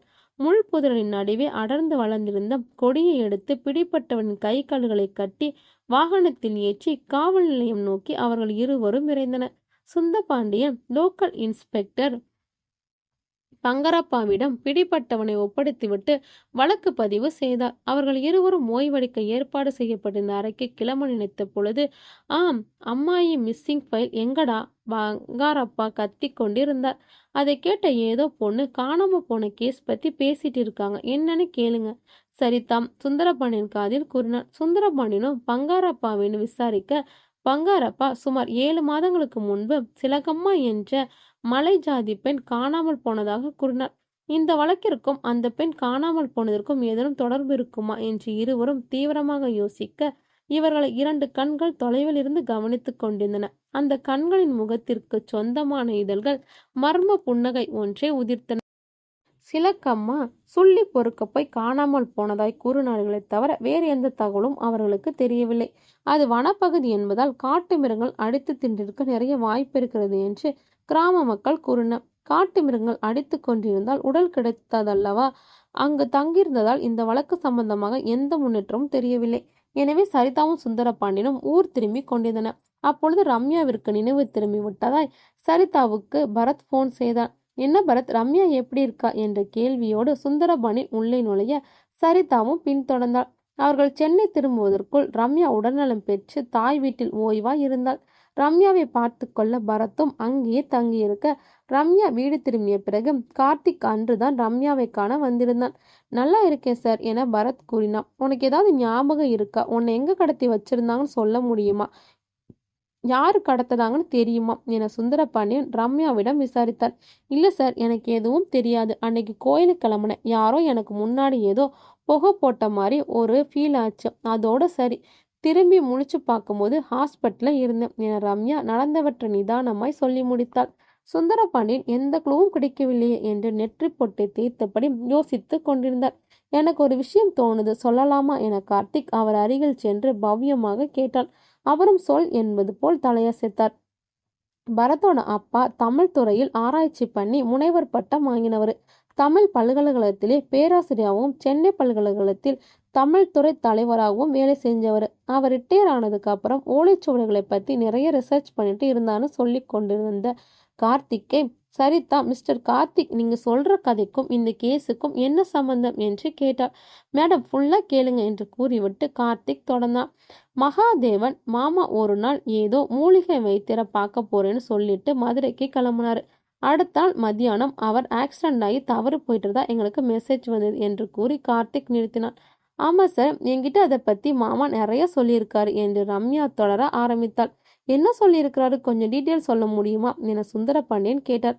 என்னோட மாமனாருக்கு தமிழ் மொழி மேல ரொம்ப பற்று. அவரு திருக்குறள், சிலப்பதிகாரம், தொல்காப்பியம் மாதிரியான ஏராளமான நூல்கள் இன்னும் மூலச்சோலையில கரையானுக்கு இரையாகிக்கிட்டு இருக்கு. அதையெல்லாம் மீட்டு அச்சில் கொண்டு வரணும் ரொம்பவே மெனக்கட்டாரு. யாழ்ப்பாணத்தில் தமிழ் லைப்ரரி எரிச்சாங்களே, நினைவு இருக்கா? ரம்யா சுந்தரபாண்டியனும் கேட்டாள். அங்கு கூடியிருந்த அனைவரும் இல்லை என்று தலையசைத்தனர். அந்த ஃபயர் ஆக்சிடென்ட்ல மீட்கப்பட்ட சில ஓலைச்சுவடிகள் யாரோ ஒரு தமிழ் ஆர்வர் மூலமா என் மாமனாருக்கு கிடைச்சுதான். அதுல ஏதோ சில முக்கியமான மருத்துவ குறிப்புகள் இருப்பதாகவும் அது சங்ககால செய்யுள் வடிவில் இருக்கிறதாகவும் அதை என்னோட மாமனார் உரைநடை தமிழுக்கு மாற்றி அதில் இருக்கிற சில மருத்துவ குறிப்புகள் பற்றி மதுரையில் யாரோ ஒரு மூலிகை வைத்தியருக்கு ரொம்ப நல்லா தெரியும்னு அவரை பார்த்து பேசி சில விளக்கங்களை தெரிஞ்சுக்கிட்டதுக்கு அப்புறம் அச்சிடலாம்னு சொன்னாரு. அதுக்காக மதுரை கிளம்புனாரு. போற வழியிலே ஆக்சிடென்ட் ஆகி செத்துட்டாரு என ரம்யா முடித்தாள். சற்று நேரம் ரம்யா கூறுவதை அசை போட்ட சுந்தரபாண்டியன், என்ன மருந்தில் ஏதாவது சொன்னாராமா கேட்டார். கயான்னு ஏதோ சொன்ன மாதிரி ஞாபகம் என ரம்யா சற்று சிரமப்பட்டு யோசித்து கூறினான். சுந்தரபாண்டியனுக்கு ஏதோ சில மர்மங்கள் விளக்கத் தொடங்கின. உங்க அப்பா கடைசியா எங்க தங்கியிருந்தார் என சுந்தரபாண்டியன் பரத்திடம் கேட்டார். எங்க பழைய வீட்டுல அம்மா 2005 தவறிட்டாங்க. அதுக்கப்புறம் அப்பா எப்ப பார்த்தாலும் ரிசர்ச்னும் ஏதாவது படிக்கிற எழுதுறனும் டிராவல் பண்றதும் இருப்பாரு. கல்யாணம் ஆனதுக்கு அப்புறம் நாங்க தனியா சுமியோக்கோட பக்கத்து வீட்டுக்கு குடி வந்துட்டோம். அப்பா பழைய வீட்டிலே இருக்கேன்னு சொல்லிட்டாரு என பரத் கூறினார். உங்க அப்பா தவறி எத்தனை வருஷம் இருக்கும் என சுந்தரபாண்டியன் கேட்க 1.5 வருஷம் இருக்கும் என பதில் தெரிவித்தான். ஓகே, உங்க அப்பாவோட வீட்டை பார்க்கலாமா என சுந்தரபாண்டியன் கேட்க கண்டிப்பா பார்க்கலாம், வாங்க சார் என்ற பரத் அவரை அழைத்து கொண்டு கிளம்ப தயாரானான். சார், நானும் உங்க கூட வரலாமா என கார்த்திக்கும் அவர்களுடன் ஆவலுடன் தொற்றிக்கொண்டான். சுந்தரபாண்டியன் இசைவாய் தலையசைத்துவிட்டு வாகனத்தை நோக்கி நடந்தார். கார்த்திக், பரத், சுந்தரபாண்டியன், சரிதா நால்வரும் பரத்தின் அப்பா குடியிருந்த வீட்டின் முன்பாக நின்றனர். சாவி கண்டு பல நாள் ஆகிவிட்டதால் பூட்டு சாவியுடன் சற்று ஊடலில் ஏற்பட்டது. அவர்கள் நால்வரும் மாறி மாறி சமாதான முயற்சிக்க ஒரு வழியாய் ஊடல் திறந்து கொண்டது. வீடு பயன்படுத்தப்படாததால் சற்று தூசியும் ஒட்டடையுமாய் கிடந்தன. 70களில் கட்டப்பட்ட அருமையான காற்றோட்டம் மிக்க வீடு. வீட்டில் விஸ்வாதாரமான 3 அறைகளும் ஒரு சமையலறையும் அதை கடந்த குளியலறையும் கொள்ளைப்பக்க வாசலும் இருந்தன. வீடு முழுக்க தமிழ் புத்தகங்கள் இறைந்து கிடந்தன. குளியலறை முதல் படுக்கையறை வரை புத்தகம் புத்தகம் புத்தகம். கார்த்திக்கும் பரத்தும் பரத்தின் அப்பாவுடைய அறைக்கு சென்றனர். சரிதாவும் சுந்தரபாண்டியனும் ஹால் மற்றும் கொல்லப்புறத்தை வலம் வந்தனர். பரத் அப்பாவின் படத்தை பார்த்து அவருடைய ஆய்வுகள் பற்றியும் ஆசை பற்றியும் மருமகளான ரம்யாவிடம் பகிர்ந்து கொண்ட அளவிற்கு கூட தன்னிடம் தந்தை எதுவும் பகிர்ந்து கொள்ளவில்லையே என்று வருத்தப்பட்டான். பரத்திற்கு பின்னால் நின்று கார்த்திக் அவன் தோளை தொட்டு, கமான் பரத், வா, ஏதாவது யூஸ்ஃபுல்லா கிடைக்குதான்னு தேடுவோம் என்றான். அவர் அறை முழுவதும் ஒரே புத்தமாக இறைந்து கிடந்தது. அவற்றெல்லாம் கார்த்திக்கும் பரத்தும் ஒழுங்குபடுத்த முனைந்தன. போகர் வைத்திய சாஸ்திரம் 77 என்ற புத்தகம் கார்த்திக்கின் கண்கள் பட்டது. சரிதா சுந்தரபாண்டியன் வரும் காலடி ஓசை கேட்டு கார்த்திக் மற்ற புத்தகங்களுடன் சேர்ந்து அடையும் ஓரமாய் வைத்து விட்டான். போலீஸ் அதிகாரிகள் இருவரும் கண்கள் அறையை துளாவினர். என்ன சார், வீடு ஏதோ புக் ஷாப் மாதிரி கிடக்கு என சரிதா சற்று அழுத்து கொண்டாள். பரத்தும் கார்த்திக்கும் டிஎஸ்பி சுந்தரபாண்டியன் அலுவலகத்தில் காத்திருந்தனர்.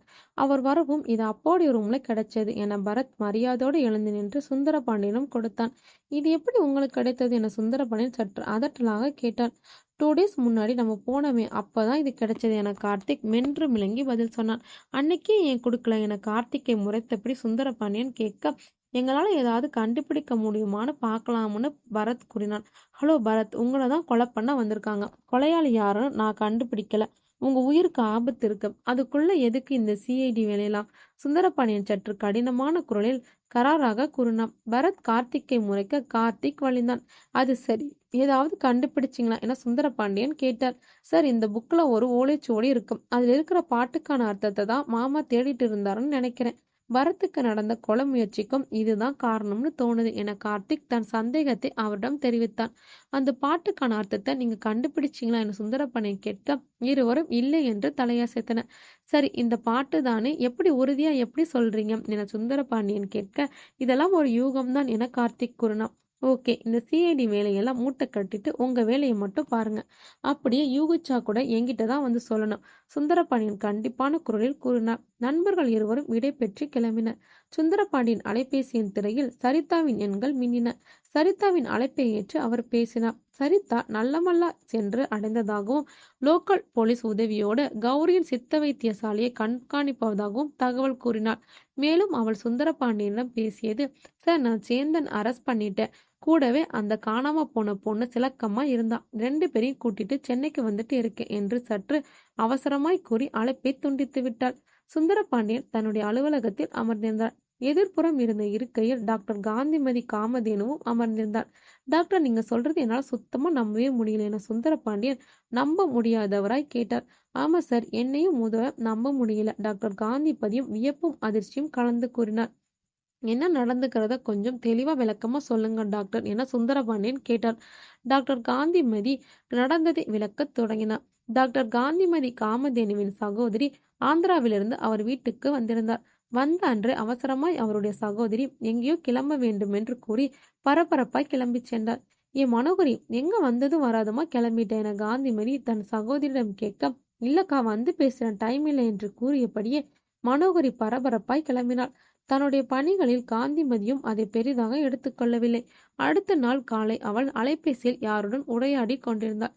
கண்டிப்பா காய கற்பகத்தை நான் தயாரிச்சே தருவேன். தெரியுதுடா, நான் விட்டாலும் நீ விட மாட்டேன்னு எனக்கு நல்லாவே தெரியும் என்று கடுமையான குரலில் பேசிக் கொண்டிருந்தாள். எனக்கு அரைகுறையாக அர்த்தம் கிடைச்சிருச்சு. முழுசா தெரிஞ்சாதான் மருந்து கண்டுபிடிக்க முடியும். நீ அது வரைக்கும் அமைதியா அங்கே இரு. நான் எல்லாத்தையும் பார்த்துக்கிறேன். தெரியும். அதுக்காக தானே நான் சென்னைக்கு வந்து இருக்கேன். கண்டிப்பா 2 நாளா வேலையை முடிச்சிட்டு திரும்பி வரேன் என்று மனோகரி அலைபேசியில் தொடர்ந்து உரையாடி கொண்டிருக்க, மனோகரியை சிற்றுண்டி உண்ண அழைக்க காந்திமதி சென்றிருந்தாள். அப்பொழுதுதான் இந்த உரையாடலை கேட்டு உள்ளார். ஏதோ தப்பா இருக்கே என்று தனக்குத்தானே எண்ணியபடி சகோதரியை கண்காணிக்க ஆரம்பித்துள்ளார். மனோகரி காலை சிற்றுண்டியை முடித்துக்கொண்டு நூலகத்திற்கு செல்வதாக கூறிவிட்டு கிளம்பினாள். தங்கையை வழி அனுப்பி வைத்துவிட்டு காந்திமதி மனோகரியின் பெட்டியை சோதனையிட்டார். பெட்டியில் 4-5 மருத்துவ குறிப்பு புத்தகங்கள் இருந்தன. டாக்டர் காந்திமதி அந்த புத்தகங்களை யதார்த்தமாக பிரிக்க, அதில் உதிர சந்தமும் பச்சை தங்கமும் கூந்த ஆணியும் எட்டியும் களவு வெளியில் நல்ரவின் குர்தியும் ஈராறு நாட்கள் அவுடுதம் லிங்கம் முதல் காண்ட மாலை வரை என்ற பாடல் வரிகளும், உதிர சந்தனம் செம்மரம், பச்சை தங்கம் கருங்காலி மரம், எட்டியும் எட்டிக்காய் களவு வெளியில் அந்தி சாயும் பொழுது போன்ற குறிப்புகள் எழுதப்பட்டிருந்தன. டாக்டர் காந்திமதி அதை அப்படியே தன்னுடைய அலைபேசியில் புகைப்படம் எடுத்துக்கொண்டு அவற்றை மீண்டும் அதேபோல் பெட்டியில் வைத்து மூடிவிட்டார். தன்னுடைய சகோதரி மனோகரிக்கும் பரத் கொலை முயற்சியில் கைது செய்யப்பட்ட பவித்ரா கூறியதற்கும் ஏதேனும் தொடர்பு இருக்குமோ என்று அவருக்கு சந்தேகம் எழுந்தது. எனவே சுந்தரபாண்டியனை தொடர்பு கொண்டு நடந்த அனைத்தையும் கூறி முடித்தார். டாக்டர் கூறியதை கேட்டு முடித்த சுந்தரபாண்டியன் இருக்கையிலிருந்து துள்ளி எழுந்தார். Well done doctor, great job. நீங்க சொன்ன இதே பாட்டை தான் பரத்தும் கார்த்திக்கும் பரத்தோட அப்பா மகாதேவன் ஆராய்ச்சி செஞ்சுட்டு இருந்ததா சொன்னாங்க. சுந்தரபாண்டியன் கிட்டத்தட்ட வழக்கை முடித்துவிட்ட திருப்தியில் கூறினார். அப்படியா என்பது போல் காந்திமதி வியப்போடு அவரையே பார்த்து கொண்டிருந்தார். Thank you doctor. இப்போ உங்க சிஸ்டர் எங்க இருக்காங்க என சுந்தரபாண்டியன் கேட்டார். ஃப்ரெண்டை பார்க்கணும்னு சொல்லி வெளியில கிளம்பி போய் இருக்கா என கூற, டாக்டர் நீங்க கிளம்புங்க, நான் உங்க சிஸ்டரை கவனிச்சுக்கிறேன் என சுந்தரபாண்டியன் உறுதியோடு கூறி அனுப்பினார். அடுத்த நாள் காலை சரிதா சேந்தனோடு அந்த பெண்ணோடும் வந்து சுந்தரபாண்டியனை சந்தித்தாள். எப்படி சரிதா தனியா சேந்தனை பிடிச்சிங்க? இந்த பொண்ணும் எப்படி கண்டுபிடிச்சிங்க என சுந்தரபாண்டியன் கேட்டார். உண்மையை சொல்லணும்னா நான் கண்டுபிடிக்கல, அவங்களா வந்து சரணடைச்சிட்டாங்க என்று கூறி சரிதா சுந்தரபாண்டியனுக்கு அதிர்ச்சி கொடுத்தாள். என்ன சொல்றீங்க? கொஞ்சம் விரிவா சொல்லுங்க என சுந்தரபாண்டியன் அதிர்ச்சி மாறாமல் கேட்டார். சார், நான் இதுக்கு பதில் சொல்லலாமா என சேந்தன் தானாகவே முன் வந்து பேசத் தொடங்கினான். சரிதாவும் சுந்தரபாண்டியனும் அமைதியாக இருக்க சேந்தன் தன் கதையை ஆரம்பித்தான். ஜெகன் தன்னுடைய பணிகளை முடித்துவிட்டு ஓய்வறையில் அமர்ந்திருந்தான். சேந்தனும் ஓய்வறைக்கு வர, என்ன மிஸ்டர் சேந்தன், முகத்தில் தேஜஸ் கூடிட்டே போகுது என ஜெகன் சேந்தனை சீண்டி விடும் நோக்கில் கேட்டான். அப்படியெல்லாம் எதுவும் இல்லை. சேந்தன் சற்று வெட்கத்தோடு பதில் சொன்னான்.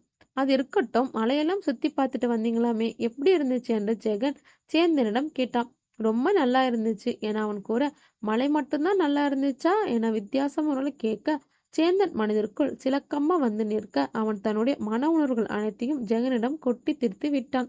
சேந்தன் அடுத்த நாள் காலை சிலக்கம்மா காணாமல் போய்விட்டாள் என்பதை கேட்டு அதிர்ச்சி அடைந்தான். சிலக்கம்மாவின் பெற்றோர்களை சந்தித்து போலீசில் புகார் அளிக்கலாம் என்று கிளம்பிய சேந்தனை கௌரி வழிமறித்தாள். எங்க சேந்தன், அவசரமா கிளம்பிட்டீங்க என கௌரி சற்று இலக்காரமாய் கேட்டாள். இல்ல மேம், சிலக்கம்மாவை காணும் நியூஸ் வந்துச்சு என சேந்தன் முடிப்பதற்குள்ளாகவே, நான் சொல்லல சேந்தன் பதறுவானு என்று ஜெகன் கூறியவாறே சேந்தன் அருகில் வந்தான். வாங்க, கொஞ்சம் பர்சனலா பேசணும் என கௌரி அதிகாரமாய் கூறிவிட்டு முன்னே நடக்க, ஜெகனும் அவனை அதிகார தோரணையோட பார்த்துவிட்டு அவளை பின்தொடர்ந்தான். சேந்தனும் வேறு வழி இல்லாமல் அவர்களை பின்தொடர்ந்தான். பரத்தின் தந்தை மகாதேவன் விபத்தில் இறந்துவிட்டதாகவும் அந்த ஓலைச்சுவடியில் இருந்த பாட்டிற்கான விளக்கத்தை அவர் நிச்சயம் கண்டறிந்து எழுதி வைப்பார் என்றும் அது தனக்கு வேண்டும் என்று கௌரி சேந்தனிடம் கூறினார். அதுக்கு நான் என்ன செய்யணும் என சேந்தன் கேட்டான். நீயும் அந்த பாட்டை ஆராய்ச்சி பண்ணி சேர்மங்களை கண்டுபிடிச்சு மயர்ந்து தயாரிக்க ஆசைப்பட்டல என கௌரி கோபத்தோட கூறினார். சேந்தனும் ஆம் என்பது போல் தலையசிக்க, அந்த பாட்டுக்கான அர்த்தத்தை ஃபுல்லா நான் கண்டுபிடிச்சு கொடுப்பேன், மருந்த நீ தான் தயாரிக்கிற என ஜெகன் கொழுந்து விட்டெறியும் குரோதத்தோடு கூறினான். சரி, நான் தயாரிக்கிறேன், ஆனா மகாதேவன் இறந்து போனதை ஏன் என்கிட்ட சொல்லல என சேந்தன் துளிர்ந்த கண்ணீரை துடைத்து கொண்டு கேட்டான். இப்பதான் நியூஸ் தெரியும் என கௌரி கூறினான். சரி, ஓகே, சிலக்கம்மா காணும், போலீஸ் கம்ப்ளைண்ட் கொடுத்துட்டு வரேன் கூறியபடி சேந்தன் அடியெடுத்து வைக்க, சிலக்கம்மா எங்க கிட்டதான் பத்திரமா இருக்கா. மேம், ஒரு அருமையான திட்டம் வச்சிருக்காங்க, அதுபடி நீ நடந்துக்கிட்டா உன்னோட சிலக்கம்மா உயிரோட பத்திரமா திரும்பி கிடப்பா என ஜெகன் சேந்தனை மிரட்டினான். சேந்தன் திகிலோடு அவர்கள் இருவரையும் மாறி மாறி பார்த்தான்.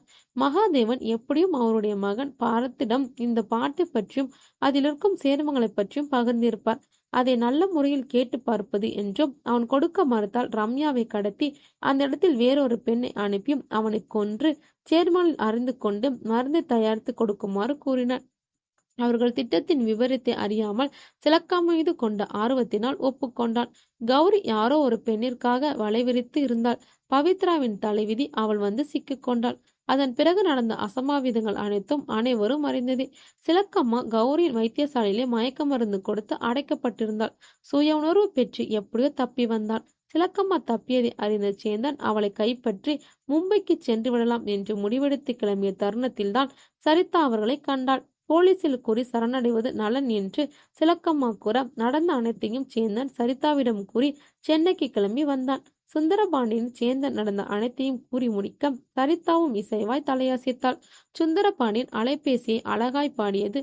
ஹலோ, வெரி குட், நாங்க வந்துட்டோம் பேசிய சுந்தரபாண்டியன் சரிதாவிடம் வெளியே வருமாறு சைகை செய்தார். சேந்தனையும் அவனுடைய காதலி சிலக்கம்மாவையும் போலீஸ் கஸ்டடியில் வைத்திருக்கவும் அவர்களிடமிருந்து வாக்குமூலம் பெற்ற அதை காணொலியாக சேமித்து வைக்கவும் உத்தரவிட்டார். சரிதாம், டேக் கேர், நான் கொஞ்சம் வெளியில போயிட்டு வரேன் என்று கூறிவிட்டு சுந்தரபாண்டியன் நம்பிக்கையான 4-5 காவலர்களை அழைத்து கொண்டு வாகனத்தில் ஏறினார். பரத்துடைய அப்பா மகாதேவன் குடியிருந்த பழைய வீட்டின் முன்பாக சுந்தரபாண்டியன் வந்த அந்த வாகனம் தேங்கி நின்றது.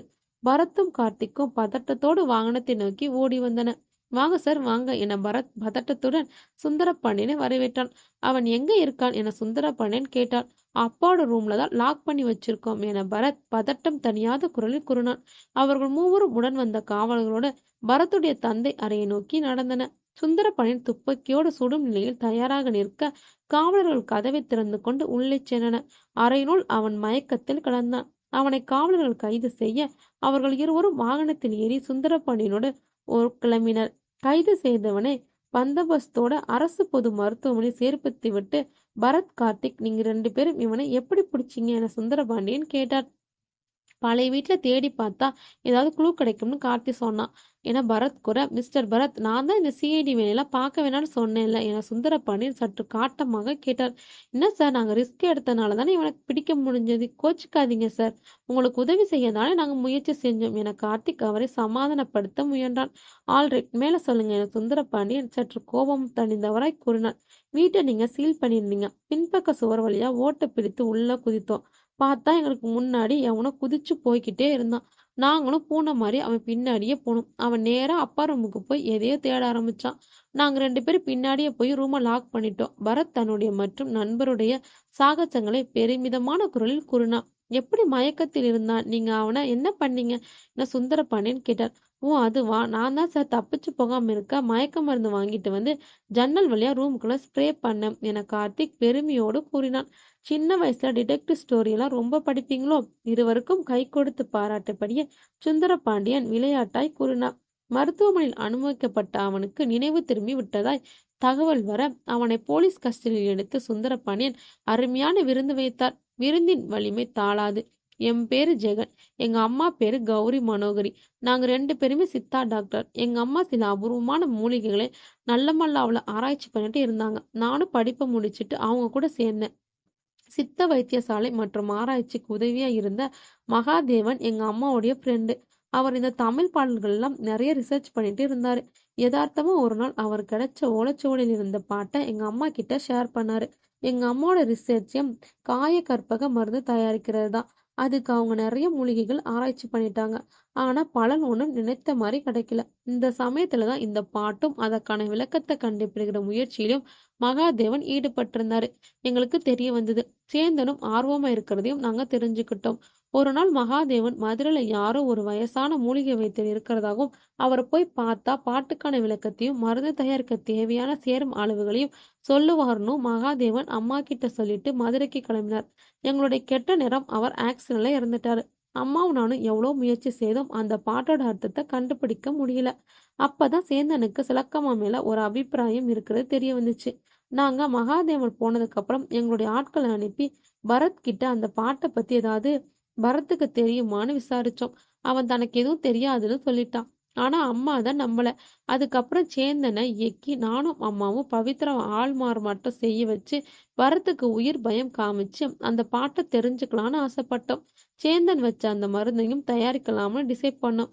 ஆனா எங்க பிளான் எல்லாம் பவித்ரா சொதப்பிட்டா. அதுக்கப்புறம் நடந்ததெல்லாம் உங்களுக்கே தெரியுமேன்னு ஜெகன் நிறுத்த, டேய் மகாதேவன் வீட்டுக்கு ஏன் போன? சுந்தரப்பனின் கேள்வி கேட்க, ஒரு காவலர் அவன் வயிற்றில் பூட்ஸ் காலால் உதைத்தார். 4 நாளைக்கு முன்னாடி அம்மா பெரியம்மா வீட்டுக்கு வந்து ஸ்டே பண்ணி ரம்யாவை கார்னர் பண்ணி எப்படியாவது பரத் கிட்ட இருந்து அந்த பாட்டுக்குண்டான விளக்கத்தை வாங்கிடலான்னு வந்தாங்க.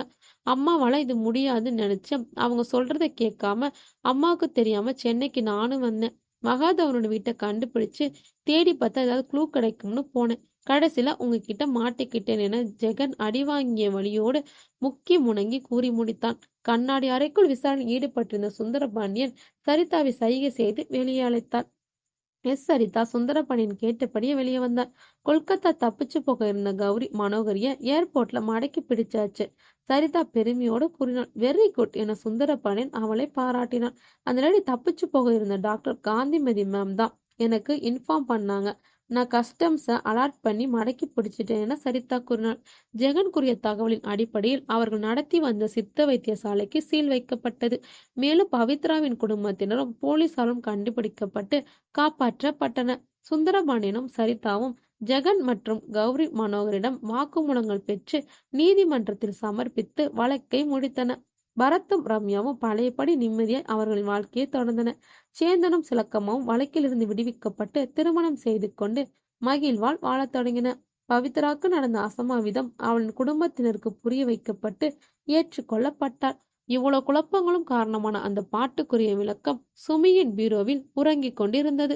மகாதேவன் மதுரைக்கு செல்வதற்கு முன்பாக மகனையும் மருமகளையும் காண ஒரு நாள் வீட்டிற்கு வந்தார். அவர்கள் வெளியே சென்று இருப்பதாய் கூறிய சுமி மகாதேவனை வரவேற்றாள். போன் பண்ணிட்டு வந்திருக்கலாமே சுமி அவனிடம் கேட்டாள்.